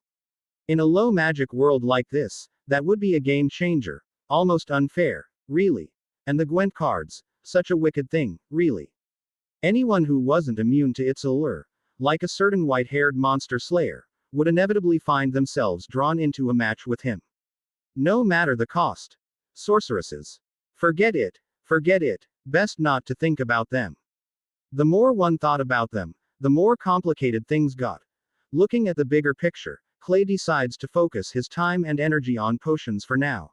After finalizing his plan with the old man, who was always one for swift action, there was no need for excessive words. The elder simply nodded and left the training grounds without delay. He had already taken note of the materials Clay required. Now, it was time to mobilize the family's procurement team to gather the necessary ingredients, whether from the south or the north. As for how to choose among the 42 people who had been dismissed, the task was handed over to Esser Marlin. Since he was the one who had originally recruited them, he knew well enough who could be trusted and who couldn't. Lord Wyman's instructions to Esser Marlin were clear: you need to weed out at least half of them. Raise the standards. Make sure to guarantee their loyalty. Anyone who was the sole member of their family should be excluded. Once Lord Wyman left the training grounds, the guards stationed outside finally stepped in. Clay beckoned them over and, as they looked around at the wrecked scene, he instructed them to clean up the wood fragments and attend to the injured horses. As they watched their young lord leave, confusion flickered in their eyes. Glancing at the chaotic scene, they couldn't help but whisper among themselves. Did the young master just fight with the old master? One murmured. It sure looked intense, another replied, shaking his head. On his way through the castle, Clay was greeted by the steady chorus of, Lord Clay. He acknowledged them with brief nods, but his mind was already elsewhere. Upon reaching his chamber in the central tower, he locked the door behind him. Only here could he truly be undisturbed. With a single thought, a dark blue system interface materialized before his eyes. Witcher System Level 2 Potions. Click to expand bombs. Click to expand equipment. Click to expand mana pool. 120 unlocked signs. Quen, Level 1, Erden, Level 1, Ard, Level 1, Igni, Level 1, Axi, Level 1, Items. Click to expand. This time, his focus was on potions. As one of the most important components of a Witcher's combat strength, the right potion at the right time could turn the tide of any fight. For instance, even though Witchers like Clay didn't have a health bar, certain potions that aid in recovery can activate his cells, speeding up their division, and allowing his wounds to heal rapidly. Opening the potion tab, Clay examined the 4 recipes he had unlocked. Thunderbolt Potion Recipe. Dwarven Spirit Right Pointing Arrow Firewine Cordonarius Right Pointing Arrow Grey Mushroom Endrega Embryo Right Pointing Arrow Black Spotted Locust Larva Effect. Enhances muscle strength, increasing the damage dealt by attacks. Side effects. Muscle fibers become more prone to tearing, which can be counteracted with Swallow Potion. Notes. Tastes like cordyceps wine. Just think of it that way. Don't give it to others unless you want them dead. Swallow Potion Recipe. Dwarven Spirit Right Pointing Arrow Firewine Celandine Right Pointing Arrow White Rose Drowner Brain Right Pointing Arrow Spider Crab Intestines Effect. Accelerates cell division, hastening wound healing and stamina recovery. Side effects. None. Notes. It's quite common. You should take a sip whenever you have the chance. Yes, exactly that. Cat Potion Recipe. Dwarven Spirit Right Pointing Arrow Firewine Berber Cane Fruit Right Pointing Arrow Lowbush Blueberry Water Essence Right Pointing Arrow Silver Trout Bone Marrow Effect. Allows a Witcher to see in complete darkness, preventing surprise attacks from nighttime enemies. Side effects. Slight impact on perception. Not much, but noticeable. Can be countered with Rook Potion. Notes. A must-have for any Night Stalker. Whether you're planning to raid Widow's Village. No. Wait, whether you want to walk in the dark or ambush an opponent, this potion is a must-have. Blizzard Potion Recipe. Dwarven Spirit Right Pointing Arrow Firewine White Myrtle Petals Right Pointing Arrow Frostfire's Golems Heart Right Pointing Arrow Shadow Mountain Cat Heart Effect. Slows perceived time in battle, enhancing reaction speed and agility. Side effects: increases physical strain, causing fatigue and making muscles more susceptible to injury. Notes: love bullet time. I know you do. Drink this blizzard potion and you'll feel invincible, ready to take on anything. Ignoring the complex ingredients and snarky notes that made him want to sigh. Instead, Clay carefully analyzed the potions before him. Clearly, these potions were all extremely practical. Clay could even drink them all at once, stacking buffs for enhanced damage, healing, night vision, and heightened reflexes. In a night attack, he would truly be unstoppable, an unstoppable force capable of taking out anyone. But the drawback of this method was obvious. Given Clay's current level of poison resistance, even if he stayed indoors, the toxic accumulation from multiple potions could kill him outright. After all, even an ordinary person could die from just a sip of these elixirs. Still, despite the difficulty of brewing each potion and the high cost of ingredients, the real benefit was that these weren't single-use. Once crafted, their base components could be reused, only requiring firewine to activate them again. Over time, he could build a stockpile without constantly draining resources. With these potions, and using them wisely, Clay's combat capabilities would rise to the next level. Once he had all the necessary equipment, he could confidently stand with his hands on his hips and shout, "I can take on 10 at once." But at the moment, these matters weren't urgent. They ranked far below Witcher potions in priority, and besides, he didn't need them yet. Even if he had them, he couldn't just drink them like an ordinary beverage. For now, he intended to gather the ingredients himself. If he couldn't find everything, only then would he turn to his grandfather, leveraging the family's resources as a last resort. With so many things to consider, Clay wasn't in a rush. He remained calm, because in this coming chaotic era, strength, and more strength were the only solutions. As long as he worked towards that goal, he knew he would succeed. His fingers tapped rhythmically against the polished wooden desk. In that moment, no one could fathom what the young lord of House Manderly was contemplating, except him. Chapter 32 The Lion in White Harbor. On the third day after Clay persuaded his old man, a raven arrived at White Harbor from Winterfell. Clay was the first to notice the letter tied to the raven's leg while consulting with Maester Theomore about material supplies. Yet, he did not open it himself. Instead, he brought Maester Theomore along and handed the letter over to Lord Wyman. As he ascended the spiraling stone staircase, shafts of light from the arrow slits cast shifting patches upon his cloak, flickering like ghosts in the dim corridor. It occurred to him then that, despite having spent his life in this stronghold, he had never truly paid attention to its details. Compared to other ancient castles of the north, the new keep was relatively young, yet it bore the weight of history all the same. His grandfather's study lay atop the main keep's tower, some 20 meters above the ground. Among the entire cluster of towers, this one was the tallest and most imposing, its white walls adorned with intricate carvings that depicted maritime legends. It bore a name as resounding as its stature, the Sea God's Tower. Clay glanced at the old maester beside him, whose steps were slow and somewhat unsteady. Around his neck hung 2 chains, pieced together from links of various metals: black iron, red copper, gold, silver, steel, and more. Each metal represented a different field of study: black iron for ravenry, red copper for history, silver for medicine, and so on. It struck Clay as strange. A maester ought to hold an esteemed position in a noble household, yet after being home for so long and observing from the sidelines, he noticed that Maester Theomore was subtly and intentionally excluded from the family's core affairs. The maester was quite old, and climbing stairs was difficult for him. Seeing this, Clay had no choice but to slow his pace to match the elderly man's steps. "Maester, have you ever been to Harrenhal? How does our new keep compare to it?" Feeling it would be awkward to remain silent, Clay decided to strike up a conversation. The old maester took 2 deep breaths. Beneath his sparse, pale golden eyebrows, his green eyes glanced at Clay before he answered in a low voice. "If you are asking about size, then you would need 7 or 8 new keeps just to match Harrenhal's silhouette. But it is little more than a ruin now." Clay blinked, momentarily taken aback. He had never been to Harrenhal, nor had he left the north since returning to Westeros. In his eyes, the new keep was already an oversized fortress. If it took 7 or 8 of them to match Harrenhal, then just how monstrous was that castle? Black Heron squeezed the riverlands dry for decades to construct the greatest stronghold in the Seven Kingdoms. If not for Aegon Targaryen's dragonfire, it would likely still be the most formidable castle today. Whether the maester found the topic distasteful or simply had no interest in conversing with Clay, he offered only these few words before lapsing into silence once more. Clay shrugged, not quite understanding the maester's thoughts, and continued following him until they reached Lord Wyman's study. Two armored guards stood at the entrance of House Manderly's keep, their eyes flicking toward Clay and the maester. The former with mild surprise, the latter with something else entirely.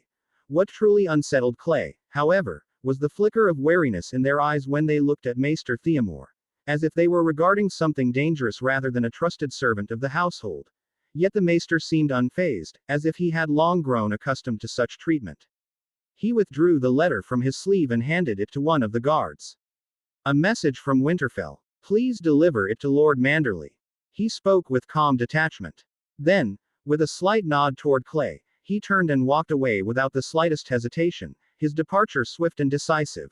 The moment he left, the guard's demeanor shifted instantly. The one who had taken the letter inclined his head in a show of respect before pressing his weight against the heavy oak door. It groaned softly on its hinges as it swung open, revealing the gleam of the Manderly mermaid sigil carved deep into the wood. Stepping inside, the rich scent of spiced wine hung in the air.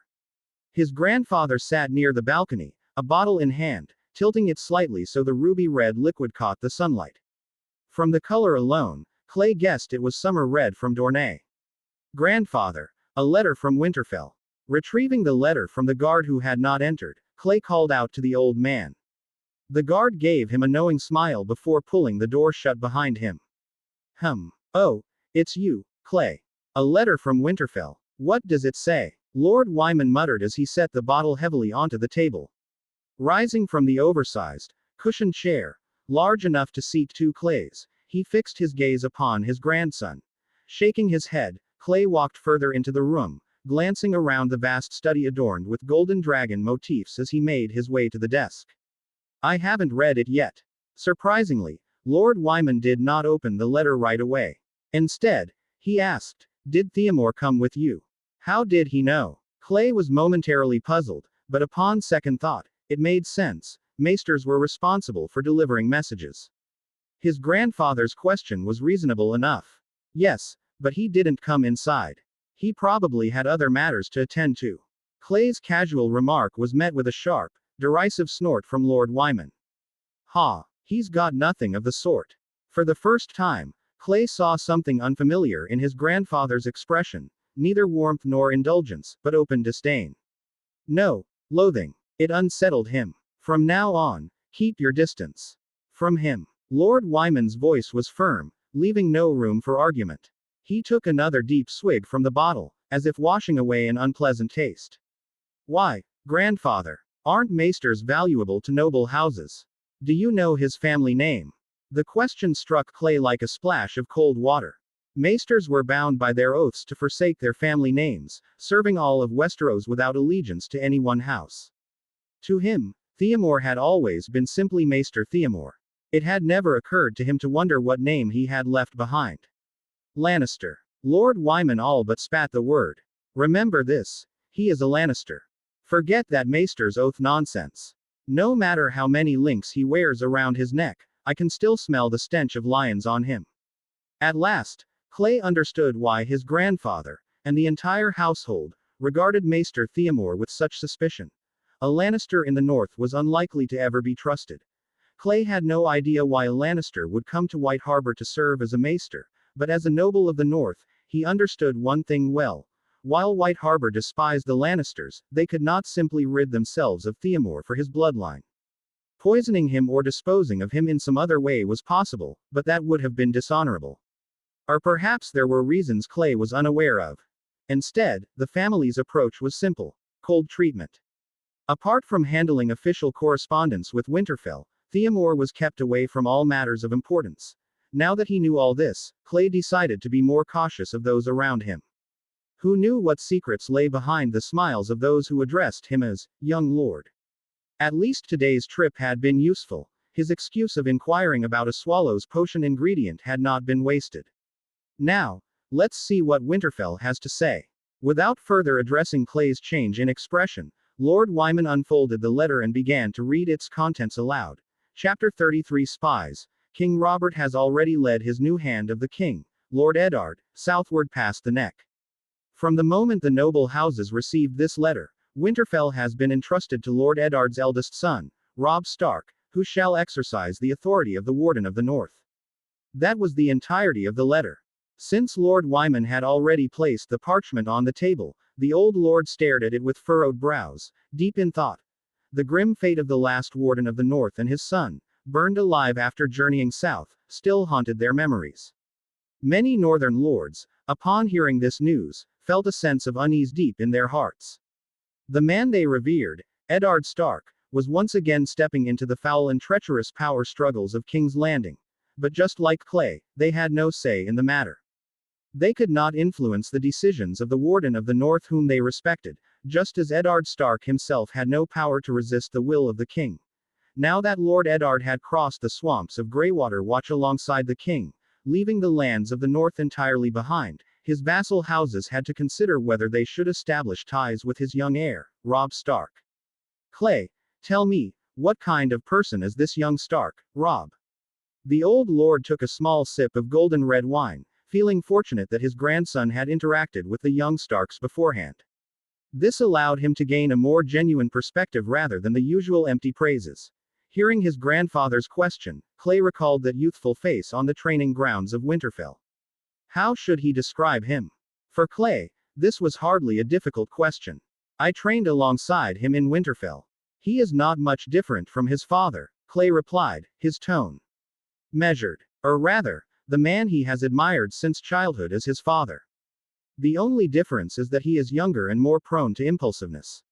A common flaw of youth, the old lord observed, swirling his wine. You're no exception, boy. Clay knew what his grandfather was referring to and could only chuckle sheepishly, feigning ignorance. But the old man had no intention of pressing the matter further. Instead, he posed another question. Our king, Robert, has chosen Lord Eddard as his esteemed hand. Do you think this was a wise decision? This was clearly a test, for at this stage, it was hardly a question Clay needed to concern himself with, let alone judge. However, since his grandfather had asked, he could not simply say he did not know. After some thought, Clay acknowledged that, while he knew Eddard Stark's fate would not end well, nothing in the current situation pointed toward a future where the king would die and the hand would be executed by the queen. King Robert is, first and foremost, a warrior, Clay said. Or, in my view, he is more of a warrior than a ruler. It is not surprising that he would choose Lord Eddard, with whom he shares a deep bond. And what else? The old lord smiled, prompting him further. Since the days of the rebellion, the alliance between the four great houses, the fish, the wolf, the eagle, and the stag, has been the foundation of the kingdom's stability. With the former hand, John Arryn of the Eyrie, now deceased, only two pillars of that alliance remain. King Robert, who wears the stag's crown, and Lord Hoster Tully, who, I have heard, has been bedridden with illness for some time. That leaves Lord Eddard as his best choice. Hearing this, Clay saw his grandfather's lips curve into a satisfied smile. The old man gestured toward the wine cabinet, signaling for Clay to take a bottle for himself. Clay did not hesitate. He wasn't particularly skilled at selecting wine, but that never stopped him from enjoying a drink. He selected a bottle of summer red, just like his grandfather's, grabbed the small knife on the table, knocked off the cork, and took a hearty sip. Your reasoning is mostly correct, the old lord said, shaking his hand slightly. But there is one point you got wrong. Lord Eddard was not Robert's best choice, he was his only choice. The old man stroked his chin, noting his grandson's intrigued expression. Taking his time, he continued, you saw it yourself in Winterfell. Our king's opinion of the Lannisters is no different from ours, he holds no fondness for them whatsoever. Yet, despite residing in King's Landing for years, he is surrounded by far fewer of his own Baratheon kin than he is by Lannisters. Taking a deep swig of wine, the old lord chuckled and went on. If Lord Eddard had outright refused the king's summons, it would not only have been an offense to his grace but would have also forced him into a dire predicament. With no other options, he would have had to leave Winterfell and head west, swallowing his pride to beg that old lion to serve as hand instead. Now, imagine what the consequences of that would be. The balance of power between the royal house and the Lannisters in King's Landing would collapse, Clay answered immediately. The king himself might not even get a peaceful night's rest. Exactly, the old man said with an approving nod. That is the crux of the matter. Our King Robert was blessed by the gods with great skill on the battlefield, but they neglected to grant him the ability to govern a realm. And he knows this all too well. Thinking it over, Clay realized his grandfather was entirely right. He had considered only historical outcomes, failing to take into account the political equilibrium of the present. However, something else in his grandfather's words caught his attention. After a brief hesitation, he voiced the question lingering in his mind. Grandfather, how do you know about the king's attitude toward the Lannisters in Winterfell? And how do you know what is happening in King's Landing? The moment he spoke, Clay noticed that his grandfather showed no hint of surprise. It was as if he had expected this question all along. Lord Wyman merely smiled, lightly flicking his finger against his wine bottle, producing a crisp ding, and said, because within the retinue that traveled with you to Winterfell, and within that cesspit of a city that is King's Landing, our house Manderly has its own eyes and ears. You simply weren't aware of them. Seeing the stunned look on his grandson's face, the old lord waved a hand dismissively and continued, don't look so surprised. This is hardly anything unusual. In fact, our good neighbor, the old flayer in the Dreadfort, has his own network doing the same thing. Haven't you heard the saying? There are likely more spies in the flea bottom of King's Landing than there are beggars. Clay felt a chill run down his spine. Gods above, just how many hidden schemes and secrets do these old, cunning nobles have that I don't know about? For the first time, he felt a deep sense of unfamiliarity toward this world, the world of A Song of Ice and Fire that he had once thought himself so well versed in. Truly, not a single one of these ancient noble houses that had stood for centuries, even millennia, was simple. Beneath their banners and words lay schemes as deep as the ocean. It seemed that in Westeros, plotting was as natural as breathing. Lost in thought, Clay took sip after sip of his wine, but the sweetness of the summer red had lost all flavor in his mouth. The old lord merely watched him, smiling, as if waiting for him to fully absorb this newfound knowledge. It took nearly 10 minutes before Clay gathered his thoughts and noticed his grandfather was still looking at him. He opened his mouth to speak, but before he could, the old man leaned forward slightly and said, his smile deepening, our network is called White Sea Guard. He let the words settle before adding, so, what do you think? Are you interested in becoming its commander? Chapter 34 Status and Marriage. Looking at Clay's dumbfounded expression, Lord Wyman's once smiling face turned stern. All warmth vanished in an instant. With a loud thud, he slammed the wine bottle onto the table, his voice grave as he addressed Clay. Clay Manderly, you shouldn't be surprised. If you are, it only means you have never truly understood just how important you are to House Manderly. In front of Lord Stark, I must uphold our House Manderly dignity. Do you have any idea how relieved I was when His Majesty, instead of executing you for cutting down a Lannister, merely threw you into the dungeons for protection? What are you looking at? Do you seriously expect a trial by combat, hoping the gods will deliver you fairness and justice? Forget what His Majesty thinks for a moment. Let me make one thing clear. If the Lannisters had truly pushed the issue, the king wouldn't have risked conflict with them just to protect you. You are not important enough for that. Let me tell you something else.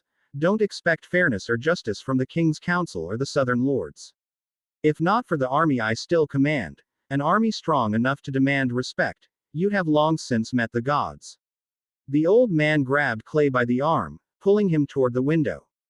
He pointed at the bustling port outside, his voice cold. Think about your place. Your father and uncle. They are warriors, nothing more. Reckless men who live by the sword and no little else. Entrusting them with governing a city this vast would be nothing short of a fool's dream. As for your sisters, the best future for them is to marry into a good house, so that White Harbor might gain one or two allies to rely upon. You must recognize your role. You are the best, and the only, heir to House Manderly. I won't even mention your absurd decision to become a warrior of the forgotten Valyria without my consent. That river has long since frozen over. But next time, if you ever entertain such a notion again, you will tell me first."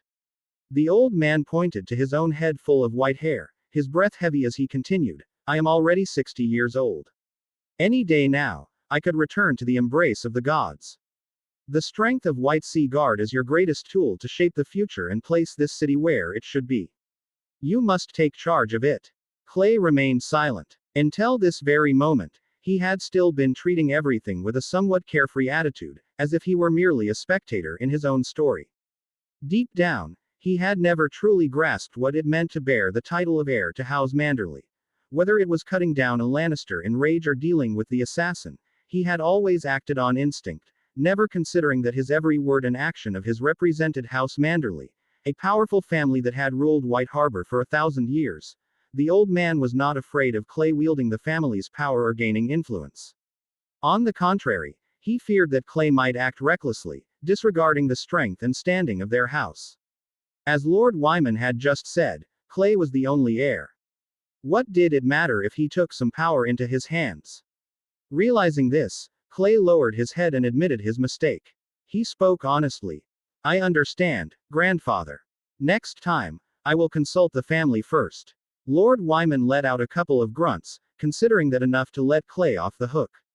He then sank his large frame into his chair, and Clay could clearly hear the wood groaning under his weight. This time, however, the old man did not reach for his wine bottle. Instead, he gazed out the window, as if lost in thought, before speaking again. "Did you know? While you were still sailing back to Westeros across the narrow sea, Marlon and I were already discussing your marriage prospects." Marriage. Clay barely had time to process the sudden shift in conversation. "How had we ended up here? While you were away from White Harbor, I received an invitation from House Frey. They have invited you to the Twins to attend the name day celebration of one of Lord Walder Frey's countless children. It is obvious that they want to see if they can marry one of their daughters to you." Although the amount of information was overwhelming, Clay forced himself to remain calm and simply nodded. Now that he had truly accepted his role as White Harbor's heir, he understood that this was entirely reasonable. Among the noble houses of the Seven Kingdoms, excluding the great houses and the Greyjoys of the Iron Islands, Clay, as the heir to a powerful northern house, was undoubtedly an excellent candidate for marriage. White Harbor's standing in the north was akin to House Hightower's in the Reach, an economic powerhouse, though lacking the prestige of the Citadel and its maesters. "Then, grandfather, how did you respond?" Clay asked cautiously, though he knew such matters were inevitable in the future. But to be thrown into an arranged marriage the moment he got home, and with the phrase, "a family he had a terrible impression of," was something he found hard to accept. Lord Wyman glanced at him briefly, then grinned before replying in his usual slow manner. "I sent Lord Frey a courteous reply, informing him that you were still in Winterfell and that a decision would be made upon your return." He raised a hand to silence Clay before he could protest. "Don't speak just yet. Listen to me first. My advice is that you should write a letter to Lord Walder Frey yourself immediately. Or better yet, let me write it for you.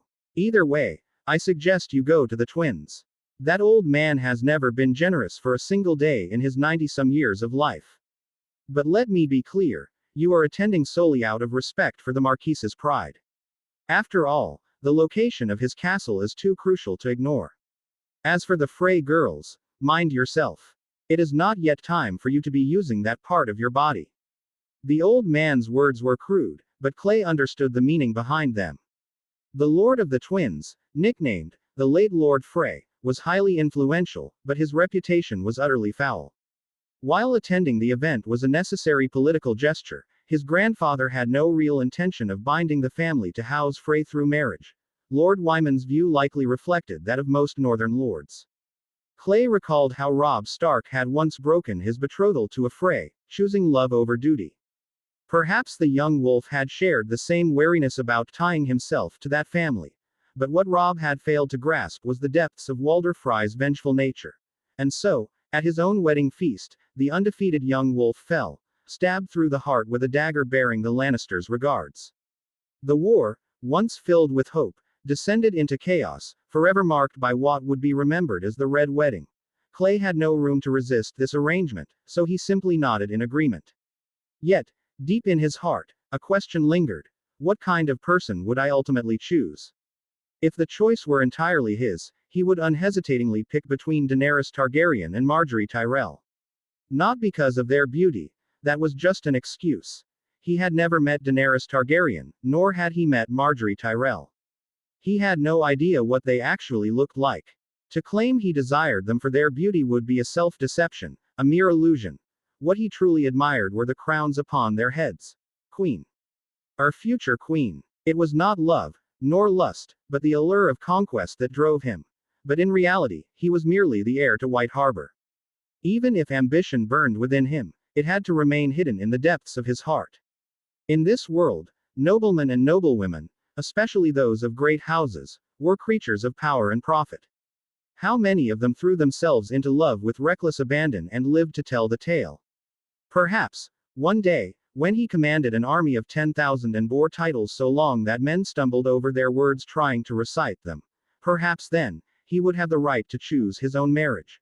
For now, he would endure. About the female lead. Let's talk about the heroine for a moment. Personally, I am all for love and freedom, got my armor on first. However, in the world of Game of Thrones, the story repeatedly emphasizes one truth. Nobles who pursue love at the expense of their families never meet a good end. Just think about what sparked Robert's rebellion. Think about Robb Stark's fate. It's all the same lesson. Chapter 35 House Frey. This is the intelligence report on the members of House Frey. Before your return, I had already instructed the White Sea Guard to gather this information. The old man pulled a small booklet from his desk and tossed it in front of Clay. As Clay picked it up, the old man added, "The former commander of the White Sea Guard must also meet with you before you set out for the Twins. He needs to officially hand over control of the White Sea Guard to you before your departure." Clay merely nodded. He couldn't make any other gesture. Deep down, however, he was quite curious about this mysterious White Sea Intelligence Agency and just how powerful it truly was. Opening the booklet, which was bound in leather, Clay flipped to the first page and was immediately greeted by a highly detailed portrait. Below the portrait, the name of the subject was clearly written, Walder Frey. It was the face of an old man, bald, with loose, sagging skin. Clay couldn't help but think that he bore a striking resemblance to a weasel. P.S. Nah, it's far too cute compared to this son of a bitch old man. Turning to the second page, he found a list of notes detailing Lord Walder Frey's personality and things to be mindful of. For instance, the report highlighted that he was a vengeful man with a strong sense of retribution, someone who deeply resented being called the late Lord Frey. Additionally, it also mentioned his insatiable appetite for women. When Clay had just returned to Westeros, Walder Frey had taken his 8th wife. The report advised that female members of the family should avoid being alone with the Lord, or better yet, avoid visiting the twins altogether. Furthermore, the intelligence stated that Lord Walder Frey exercised an iron grip over his household. Dissent was nearly non-existent within House Frey, which meant that when dealing with them, one need only concern themselves with the Lord's opinion. The views of his children held little weight. The report continued for several more pages, and as Clay read through it, a vivid image of a humorless, unamused old lecher in a shadowy castle began to take shape. It made him truly appreciate the value of intelligence work. In the room, only Clay and the old man remained. Aside from the crackling fire in the hearth, the only sounds were the rustle of pages turning and the steady thumping of the old man drinking. A significant portion of the report focused on Lord Walder Frey himself, but the rest detailed information about 7 or 8 of his many offspring. This was hardly surprising. After all, the old lecher had 8 wives, 22 legitimate sons, and 7 legitimate daughters, not to mention a horde of bastards who didn't bear the Frey name. Most of these children had long since fallen out of Walder Frey's favor and were no longer relevant to the core power structure of the Frey family, making them largely unworthy of attention. However, there was one rather amusing section. The report listed 3 potential marriage candidates Walder Frey was likely to offer to Clay. The funny part, 2 of them shared the exact same name, Valda Frey. If a man bore that name, he would be called Walder Frey, which only made Clay all the more exasperated. The first Valda Frey was the great-granddaughter of Stevran Frey, Walder Frey's eldest son. She was only 8 years old, but for nobles, age was never a concern. The marriage could be arranged now, and once she reached womanhood, she would be sent over to be wed. The second Valda Frey was the daughter of Walton Frey, Stevran's third son. At 18 years old and still a virgin, she was known as Fair Valda, and according to the intelligence, she was the most likely candidate for a match. The third candidate was Marianne Vance, who held a similar position to Fair Valda within the Frey household. However, since her mother, Magna Frey, had married into House Vance, Marianne had lost the Frey name. The booklet provided brief character descriptions of these three women, but Clay did not find them particularly revealing. Besides, to be completely honest, he wasn't all that interested. Time passed quickly. By the time Clay put down the booklet, nearly an hour had gone by. The old man had waited patiently for him to finish, and in that time, the number of empty bottles on the table had increased from 1 to 2. Finished reading. Anything you'd like to say? The old man asked with a smile. Clay shook his head, offering only a casual remark. Our intelligence network in White Harbor is truly impressive. The old man savored the term, intelligence network, a phrase that felt rather novel to him. Understanding Clay's meaning, he nodded proudly and said, "Of course. This is the strength that House Manderly has cultivated for over a century. Gathering this kind of information is hardly difficult." "It's certainly remarkable," Clay agreed once more. "When you take over, you'll find that the White Sea Guard is even more extensive than you imagine. But to command them, you'll need this." The old man reached into his coat pocket and produced a gleaming golden dragon coin. This coin, minted during the previous Targaryen dynasty, still gleamed in the sunlight, unmarred by wear, as though untouched by time. Our White Sea Guard operates primarily in the northern Riverlands, the Westerlands, and King's Landing. Further south, they are of little use. After all, White Harbor men struggle to blend in and don't adapt well to life there, and the cost of maintaining cover is simply too high. "Couldn't we just recruit locals?" Clay suggested. "Absolutely not," the old man snorted, as though the idea were beneath him. "This is a shadowy organization. If we start recruiting locals, we'd have spies from other factions infiltrating us within 2 days. Enough talk. Go make your preparations. I've already written the letter on your behalf. You'll set out for the twins in 5 days. I've fabricated a reason for your visit, so just follow that explanation when the time comes." 5 days. Clay found the timeline reasonable. His Witcher army plan had only just begun, and the caravans the old man had sent to purchase materials, along with the decoy trading expeditions meant to obscure their true purpose, had only just finalized their routes. There was no point in rushing. However, another matter crossed Clay's mind. The three-eyed raven had promised to have Hodor, a stable boy from Winterfell, deliver the dragon egg to him soon. If he left for the twins now, would that mean breaking his promise to the raven? Clay didn't fully trust the three-eyed raven. The old being had likely been spouting nonsense, but what if he wasn't? What if there was more to him than Clay could see? He couldn't predict what secrets this eerie, detached observer of the North had hidden away. What exactly was the not quite human, not quite ghostly three-eyed raven plotting? Clay had no clue. But for now, since the raven had granted him access to the power of the Weirwoods, there was no need to openly oppose him, at least for the time being. Still, deep in his heart, Clay couldn't shake the feeling that anyone with omniscient vision, capable of peering into others' lives at will, should be eliminated as soon as possible. Or, at the very least, that ability should belong to him instead. The idea of constantly being under the raven's unseen gaze unsettled him, a feeling of being trapped, like an insect pinned to a board for study, unable to move. With that, their conversation concluded. The old man yawned, and Clay bid him farewell before leaving the room. By now, it was midday, and he was ready to enjoy a good meal. After all, there was much to do in the afternoon. Chapter 36. The mission. Ever since returning from Winterfell, Clay had been busier than ever. This afternoon, he was once again scheduled to patrol the port district with Ser Marlin. Unlike in King's Landing, patrolling the streets of White Harbor did not carry the same immediate risks to one's life. Over the past few decades of his rule, Lord Wyman had established a highly efficient system of oversight in the city.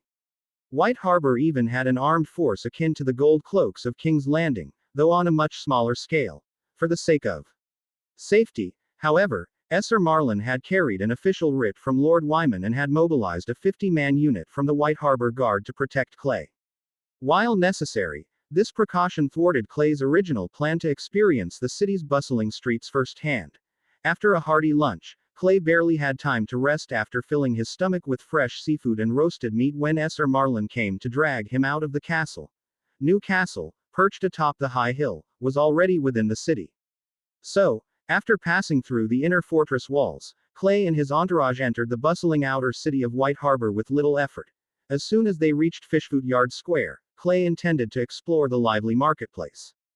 Just as he nudged his horse forward, however, a galloping guard rode up and whispered something into Esser Marlin's ear. Esser Marlin listened calmly, then turned to look at Clay. The glance he shot at him carried an air of foreboding. His plans for a leisurely tour of the harbor were about to be scrapped. And sure enough, his instincts proved right. Moments later, Esser Marlin's voice confirmed it. Clay, Lord Wyman has sent word. The candidates have been selected. They are already assembled in New Castle's training yard, and he requests your immediate return. Lord Wyman had not explained Esser Marlin of the exact purpose of this group. He had only instructed a rigorous selection process, rejecting anyone who showed disloyalty or excessive ambition. Esser Marlin did not fully understand why such strict standards were necessary. After the initial screening, Lord Wyman had personally conducted the final selection, without involving Esser Marlin. Being fiercely loyal to his lord, Esser Marlin saw no reason to ask further questions. Clay hesitated only briefly. What about the patrol this afternoon? He asked, making his meaning clear. HMPH. Go ahead, I'll handle it for you, Esser Marlin assured him. However, we were supposed to have 2 patrols this week. Since this one is cancelled, we'll add another one over the weekend.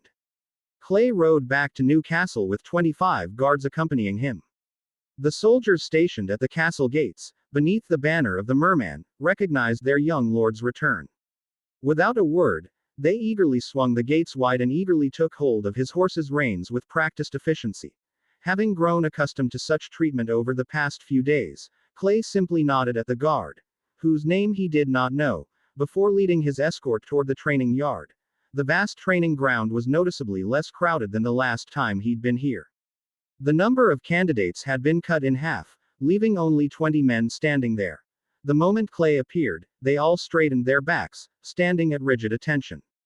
The disappearance of the previous 22 candidates had sent them a clear message. This young lord had far higher standards than most.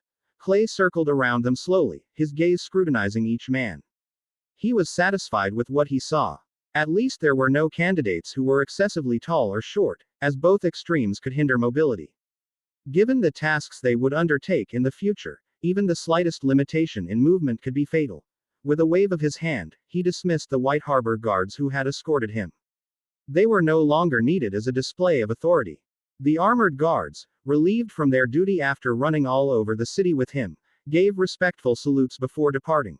Once the last guard had disappeared from view, Clay turned his full attention to the remaining men. These Manderly side branch members who had made it through the selection. Clay began with a simple question. Do you know why you were chosen? A long silence followed before one man finally responded, cautiously, to serve as your sworn shields, like the Kingsguard protects His Grace, the King. Clay's gaze snapped to the young Manderly cadet who had spoken. The sharpness of his eyes made the boy instinctively shrink back, unable to hold his gaze. But Clay did not let him off the hook so easily. Striding forward, he wasted no time before asking, then tell me, what is the most important quality for my sworn shield? Though Clay's tone was not particularly harsh, but the question still left the young man frozen in fear. He lowered his head and stood there in silence, as if struck mute. Seeing no other response, Clay answered his own question. He tapped his temple with one finger and said firmly, I do not doubt your loyalty. I trust Esser Marlin's judgment on that matter. But what I need most from you is your mind. In other words, I need men who can think for themselves. Noticing the confused expressions around him, Clay elaborated. My sworn shields must be able to assess situations on the battlefield on their own. I don't need mindless brutes who simply follow my commands. If that were all I wanted, I could hire a bunch of sellswords for a few copper stars. Why would I need you? Clay realized he was starting to sound like a drill instructor, but he had no choice. In this era, common folk harbored an ingrained reverence for nobles. Even though these men descended from the same noble bloodline as himself, they had grown up with a deference that ran deep in their bones. If he spoke to them too gently, they would not take his words seriously. His approach had to be firm. "Do you understand me?" Clay suddenly shouted. The first response was scattered. Only a couple of voices answered, and they were so soft they were barely audible. "Louder. Do you understand me?" he demanded. After a few more attempts, a resounding, unified reply filled the air. "Understood." "Good." Clay nodded in satisfaction. "I know most of you cannot read or write. That is not a problem. However, from now on, you will all be assigned to the White Harbor Guard. In addition to your daily training, I expect each of you to be able to write a letter within 1 month. In 1 month's time, I will personally test you. Those who pass will remain. Those who fail, or those who attempt to cheat, will be dismissed. You will not be welcome here." The men exchanged uneasy glances, their faces filled with apprehension.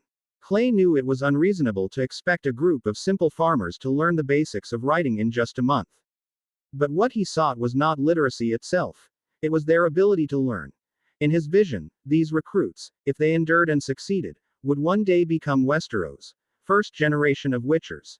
Their role on the battlefield would be that of elite vanguard troops, capable of achieving the impact of 100 men, if not more, under the right conditions. Swordsmanship and physical prowess were essential, of course. But first and foremost, Clay required men with sharp, adaptable minds. A rigid and unthinking soldier, when thrown into chaos, would only get himself killed once his command structure collapsed. He would rather have too few than too many. Even if he could not recruit a large force, Clay would ensure their quality. As the future founders of Westeros's first Witcher Order, the sworn shields of Clay Manderly would not be men of mediocrity. Chapter 37 Winifred's thoughts. After assigning the tasks, Clay did not leave the training grounds immediately. Instead, he sat down and began chatting with the anxious-looking cadets from the collateral branches of House Manderly. Unlike last time, there was no need for Clay to resort to subtle tricks to reinforce his authority. He listened attentively as each of them introduced their backgrounds and circumstances, making a deliberate effort to remember every detail. Once all 20 had finished, some giving brief introductions while others provided longer accounts, Clay mentally summarized their common traits. In short, 3 key points stood out. First, although their families had declined and could no longer be considered noble, they still possessed modest savings. This meant they could afford to equip themselves with a full, or at least a partial, set of simple armor. Second, most of their fathers had participated in battles under Clay's grandfather's command. Some had fought in Robert's Rebellion, while others had served alongside Stannis Baratheon's royal fleet during its campaigns against the pirates of the Narrow Sea. The latter group was more common, ensuring that, at the very least, they had some practical understanding of warfare. Third, House Manderly had lived in White Harbor for generations. Even among the collateral relatives still bearing the Manderly name, their numbers reached into the hundreds, if not thousands. Yet, despite this vast and intricate web of kinship, his grandfather and Sir Marlon had managed to select individuals with simpler family backgrounds and fewer social ties, men who would be easier to manage. That alone must have been quite a challenge. Clay singled out a few men and casually asked them about the battles they or their fathers had experienced. Then, he posed a question. If you were the commander, how would you lead the battle? This was a test of their ability to think independently. Until now, these men had always been common soldiers on the battlefield, obediently following the commands of their noble lords without question. As the conversation deepened, the initially hesitant and reserved farm boys gradually relaxed. The atmosphere grew livelier, and soon they were enthusiastically offering their own perspectives. Although Clay regarded most of their battle plans as utterly impractical, essentially suggesting that they were merely sending their own men to their deaths, he was nonetheless satisfied. At the very least, none of them resorted to flattery by saying, "Whatever you decide, my lord." Had anyone dared utter such a sycophantic remark, Clay was sure his blood pressure would have shot through the roof. The afternoon passed quickly in discussion. The young men from the collateral branches of House Manderly, all of whom would soon be under Clay's command, found themselves increasingly impressed by him. Their soon-to-be lord possessed an undeniable charisma, and his analyses of past battles, some of which they had fought in, were sharp and insightful, far surpassing the crude ideas they had initially offered. Although Clay's wisdom likely exceeded all of theirs combined, he never looked down on them. Instead, he encouraged them to think for themselves and express their views. More importantly, when they tentatively voiced their opinions, they were met not with scolding or ridicule, but with a genuine sense of importance, as if they truly mattered in the eyes of this young lord, the future heir of White Harbor, whose status was far above their own. None of them noticed how quickly time had passed. Only when the towering walls and high castle towers cast long shadows over them did Clay finally conclude the conversation. At a distance, the White Harbor guards had been waiting. They stepped forward, surrounding Clay and escorting him away under the watchful eyes of the cadets. Meanwhile, a tall, stern-faced captain of the guard approached them, ordering them into formation before leading them to their meal. From today onward, they would officially be members of the White Harbor Guard. As the bells of the clock tower rang out in a steady, melodious chime, Clay stepped into the Manderly court. Ever since his return, Lord Wyman Manderly had adopted a new habit. Every night, he invited all the direct members of the family for dinner, something he had not done before. Watching his grandson, young and handsome, sipping from a goblet, Lord Wyman chuckled and asked, "So, what do you think? Do these men meet your requirements?" As he spoke, the old man gave Clay a subtle wink. Clay smiled knowingly. Of course, he understood what his grandfather meant. He was reminding him not to accidentally reveal the true purpose behind selecting these men. But honestly, there was no need for concern. Clay was well aware of the importance of keeping this matter secret. Pulling out a chair cushioned with silk, he took his seat beside his sister, Winifred. Unlike the strictly disciplined household of Lord Eddard Stark, their grandfather did not forbid his grandchildren from drinking. After all, he himself was quite the lover of wine, so forbidding them would have been hypocritical. Winifred, always gentle and reserved, offered him a gentle and elegant smile. She picked up a jug and poured him another cup, speaking softly, "Clay, the white salmon is particularly good tonight. You should have some." Returning a natural smile to his sister, Clay took the cup from her and sipped the wine before turning his attention to the salmon on his plate. Tonight's dinner was attended by his father, Sir Wendell Manderly, who spent most of his time at the barracks. Clay's uncle, Sir Wylis, often unwell and in need of medication, was absent. Wendell had long wanted to have a proper conversation with his son, but the White Harbor forces were in the middle of upgrading their equipment. As the commander of the infantry, he had to oversee everything personally. If he left matters entirely to his subordinates, who knew how much corruption would creep in. "Clay, are you selecting your personal guards?" Wendell asked, turning to his son. "Yes, father." Clay nodded as he chewed his food. "Have you chosen them yet? Let me tell you, personal guards are the ones who stand between you and a sword or an arrow. You can't pick men who are too small. If you don't have enough men, I can pull a few from the army for you. It's no trouble. They're all seasoned veterans who've survived real battles." Wendell was a straightforward man. He had never been good at communicating with his son, so he offered help in the area he was most familiar with. Unfortunately, Lord Wyman had already dismissed this idea the moment it was suggested. "Enough, Wendell. Just focus on managing your soldiers," Lord Wyman interjected. "Let me handle Clay's guards. As for you, keep your sword sharp, and if anyone dares embezzle military supplies, cut them down on the spot. I don't want to see our soldiers in worse armor after an upgrade." Wendell instinctively nodded. For decades, he had followed his father's commands without question. Like his older brother Wylis, he was a good soldier and a competent general, but that was precisely what Lord Wyman found frustrating. Meanwhile, across the table, young Willa Manderly, who had finally shaken off the gloom that had lingered since their trip to Winterfell, was back to her usual mischievous self. She chattered endlessly into the ears of Clay and Winifred, sharing sailor stories she had picked up from who knows where. After dinner, as Clay was about to retire for the night, Winifred gently stopped him. Puzzled, he followed his sister into the castle garden. After hesitating for a long time, Winifred finally spoke. "Are you planning to visit the twins and meet the Freys?" Clay raised a brow. "Did grandfather tell you?" He doubted Sir Marlon would have mentioned it, which meant it could only have been Lord Wyman. "Yes." Wilfrida hesitated again before pleading. "Clay, can I ask you for a favor?" "Of course. What is it?" "If any of the Freys bring up the subject of my marriage, please refuse them."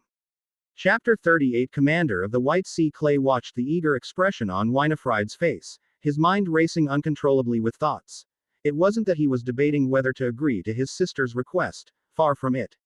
Knowing Walder Frey's character all too well, understanding precisely what kind of people made up the Frey family, how could he possibly push his own sister into such a pit of fire? Yet Winifred's request today made Clay realize something. His sister was already 19 years old, an age that warranted careful consideration.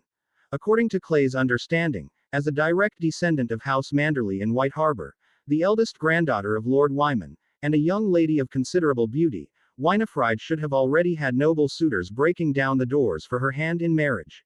And yet, to this day, Clay had only ever heard the servants vaguely mention that Lord Wyman had bluntly rejected many noblemen who had come seeking a marriage alliance. As things stood now, his sister still had no betrothal.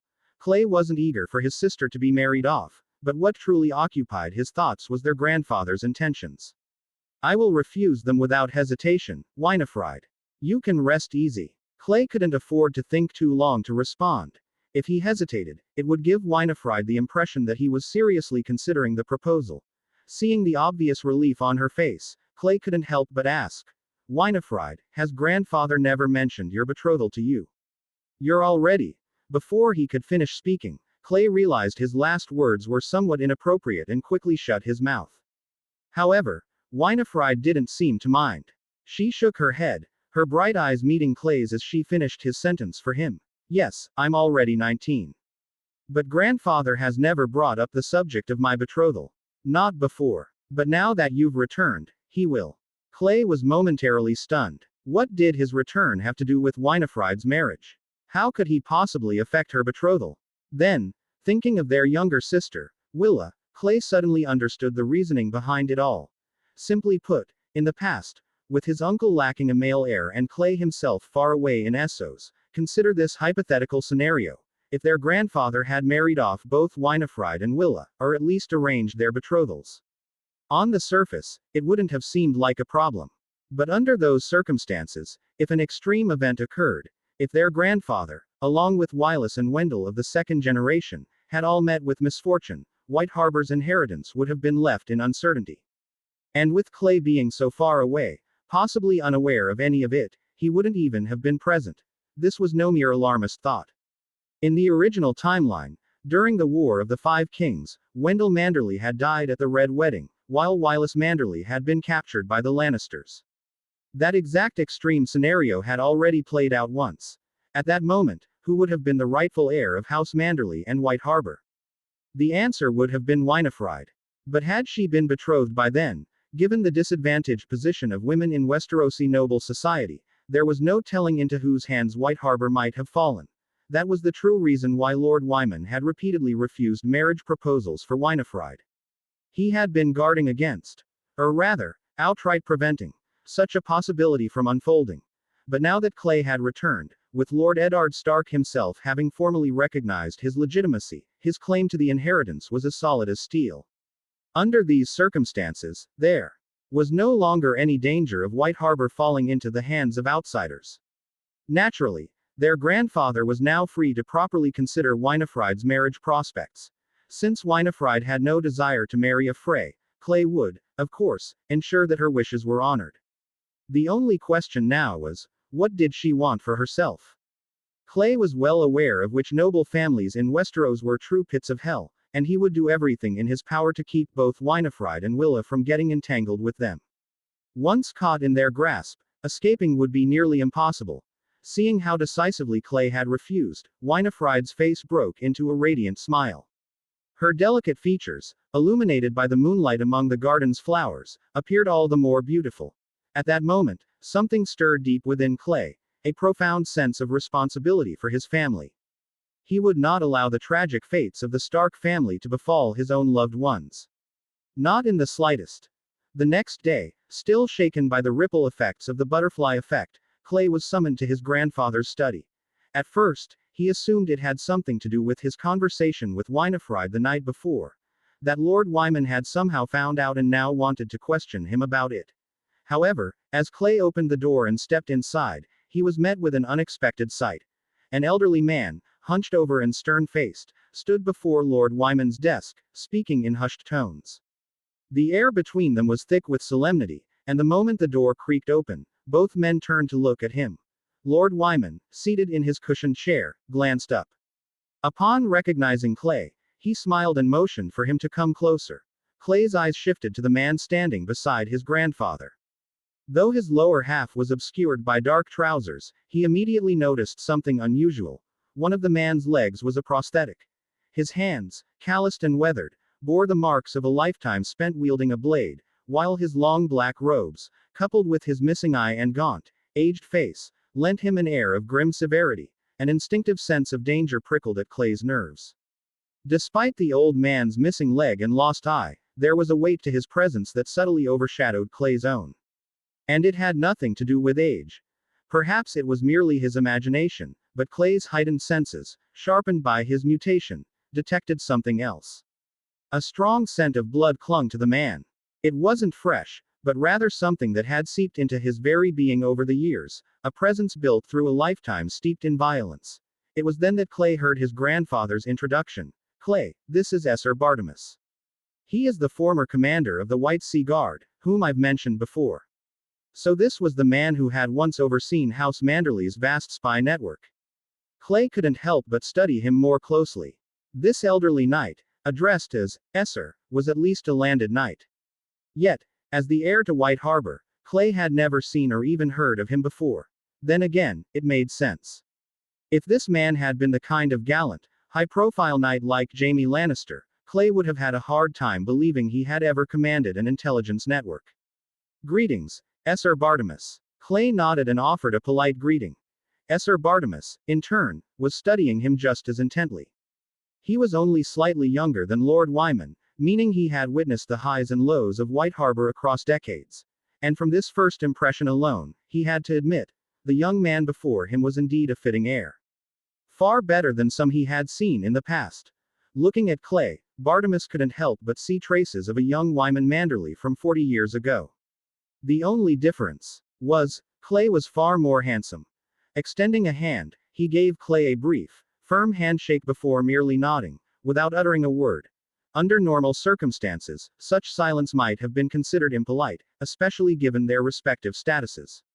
But Clay didn't mind. He had more than enough patience for a man who had commanded the White Sea Guard for nearly 2 decades.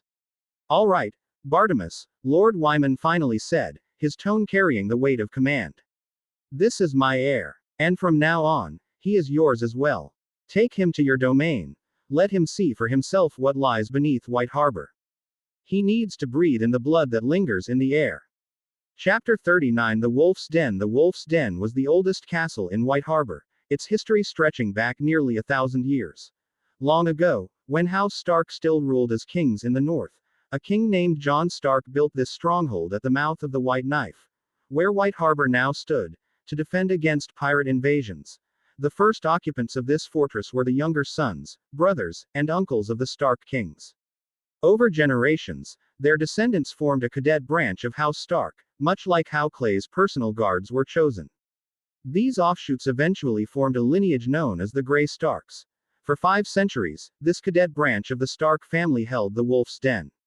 However, when the Red King of Dreadfort clashed with the Wolf King of Winterfell, they chose the wrong side.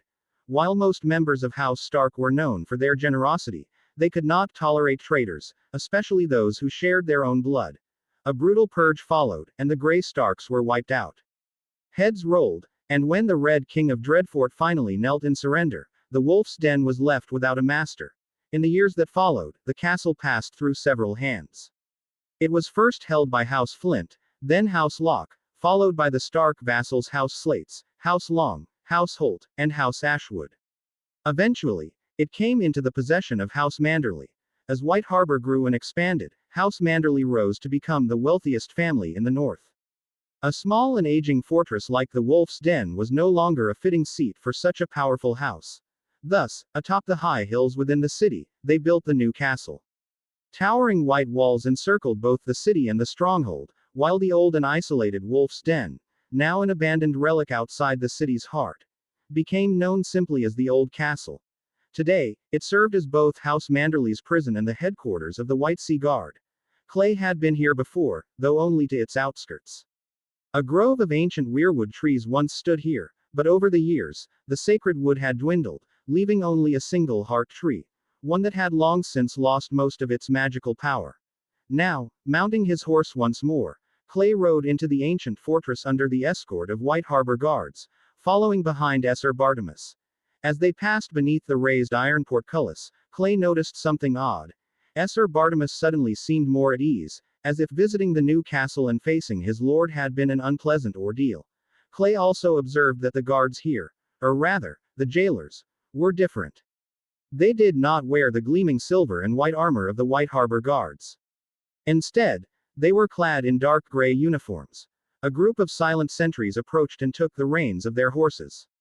Despite having a missing leg, Esser Bartimus dismounted with surprising ease and handed his reins to a scar-faced guard. It was then that Clay heard Esser Bartimus speak for the first time.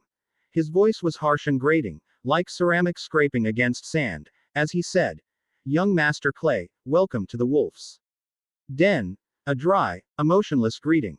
His tone lacked warmth and even carried a faint edge of coldness. Pointing toward the surrounding buildings, Esser Bartimus continued, "What you see before you is the prison sector of the Wolf's Den. All those found guilty are judged here. We also ensure they meet the old and new gods when their time comes." Clay wanted to take a closer look, but Esser Bartimus blocked his path. Leaning on his oaken cane, the knight fixed him with a firm gaze. "Once the handover is complete, you may inspect this place as much as you wish. But for now, young Master Clay, we should first see to the formalities." Clay had no reason to argue. Though he had only been a nobleman's heir for a short while, he had already grown accustomed to flattery and ingratiating smiles. Esser Bartimus, detached indifference, by contrast, felt unfamiliar. As they passed several aged and weathered buildings, Clay became increasingly aware of the vast underground space beneath them.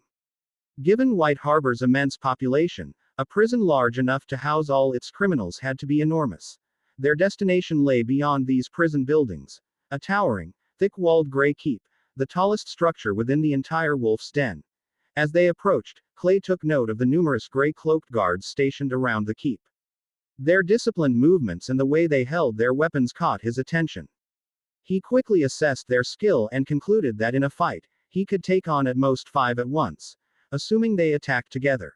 Climbing the stone steps, Clay entered the keep, a fortress that had withstood nearly 1,000 years of wear. He had expected a dark, damp ruin, perhaps cobwebbed corners, rotting wood, a suffocating and oppressive atmosphere, like the infamous Tower of Rats from the Witcher's tales. Yet to his surprise, the place was remarkably well kept. Torches burned steadily in their sconces, casting flickering light across the stone walls. Though the wooden beams showed their age, the structure was clearly maintained, with a patchwork of old and new planks interwoven throughout. The tower had many windows. Sunlight streamed through them, painting bright patches across the floors and tables, making the space feel far less oppressive than he had anticipated. Inside, 3 or 4 men sat at a long table, engrossed in their work. Slips of parchment lay neatly arranged across the tabletop, each one tied with a thin string. Clay immediately recognized them as messages meant for ravens. Now, he understood why the keep was so heavily guarded. This wasn't just a prison. It was a hub of intelligence. With so much raven-born information flowing through this room, security had to be airtight. Noticing Clay's curiosity, Esser Bartimus, whose duty included explaining things, said, "This is where reports from 34 locations across the north, the Riverlands, the Westerlands, the Crownlands, and parts of the Vale are gathered and compiled." Clay nearly whistled. 34 locations. That was nearly as many as the great noble houses ruling those regions. White Harbor had spies in almost every major domain. He masked his astonishment, keeping his expression composed. He didn't yet know how valuable these reports were, but one thing was clear: White Harbor's financial power had to be immense if it could sustain an intelligence network of this scale. Esser Bartimus led him into a chamber that resembled a council room. A long wooden table stood at its center, with a large chair at the head and several smaller chairs surrounding it. 5 men were already seated, watching Clay in silence. Esser Bartimus gestured for him to take the largest chair. Clay did not hesitate. He was about to take charge of this place, and now was not the time to show weakness. These 5 men oversee the regions I mentioned earlier, Sir Bartimus explained. They are responsible for managing operations and issuing orders. If you have questions, they are better suited to answer than I am. Having said that, Sir Bartimus removed a dull-colored ring from his finger and slid it across the table toward Clay. Then, turning to the 5 men, he declared, "The ring has been passed. From this moment on, Clay Manderly, grandson of the Earl, is the new commander of the White Sea Guard." Chapter 40 Intelligence Summary. Clay extended 2 fingers and picked up the ring, which seemed to serve as a token of identity. The ring itself was likely forged from pure gold, with a prominent trident emblem at the top. Around the band, an inscription ran along its surface, though time had worn it down, making it difficult to read. However, Clay, deeply familiar with his own family's motto, managed to decipher it with some effort: "No currents mightier." At the center of the trident sat a blood-red gemstone. Once, this ring had undoubtedly been a symbol of wealth and power, its luster commanding attention. But time had dulled its brilliance, leaving behind a somber relic of recognition. By coincidence, Clay had seen an identical ring before. His grandfather had worn one just like it, from its shape to its embellishments, except for a single difference. His grandfather's ring bore a deep blue gemstone, likely symbolizing the vast sea beyond White Harbor. The moment Clay slipped the ring onto his finger, the expressions of the 5 men standing before him shifted. The scrutiny in their eyes faded, replaced by the silent deference of subordinates toward a superior. It was clear, they acknowledged the ring more than they acknowledged the man wearing it. Sir Bartimus, who had long presided over this chamber, issued his final command: "This will be my last time sitting in this room. Snow, starting with you, each of you will report to Lord Clay on your current assignments and the latest intelligence."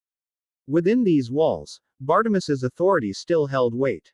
But the moment he stepped outside, he would no longer have the right to enter, unless Lord Wyman himself commanded it. The man called Snow gave a small nod. Seated in his chair, he opened a wooden folder resting in his hands. Clay noted that the pages within had yellowed with age, though he could not immediately make out what was written. "The majority of my spies are stationed in Winterfell, Dreadfort, Last Hearth, and House Hornwood," Snow reported. "The rest are evenly distributed across other major castles and their surrounding villages according to population density." This was Snow's report on the distribution of White Sea Guard's spy network within the north. Clay made no immediate comment but instead posed a question.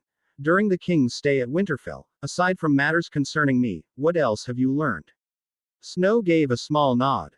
"Yes, my lord. I will summarize the intelligence shortly." Clay nodded in return. In truth, his real intent was to test the capabilities of these spies. After all, he had been present in Winterfell himself, and his original memories provided him with certain knowledge. Comparing their reports with what he already knew would give him a rough idea of their investigative skills.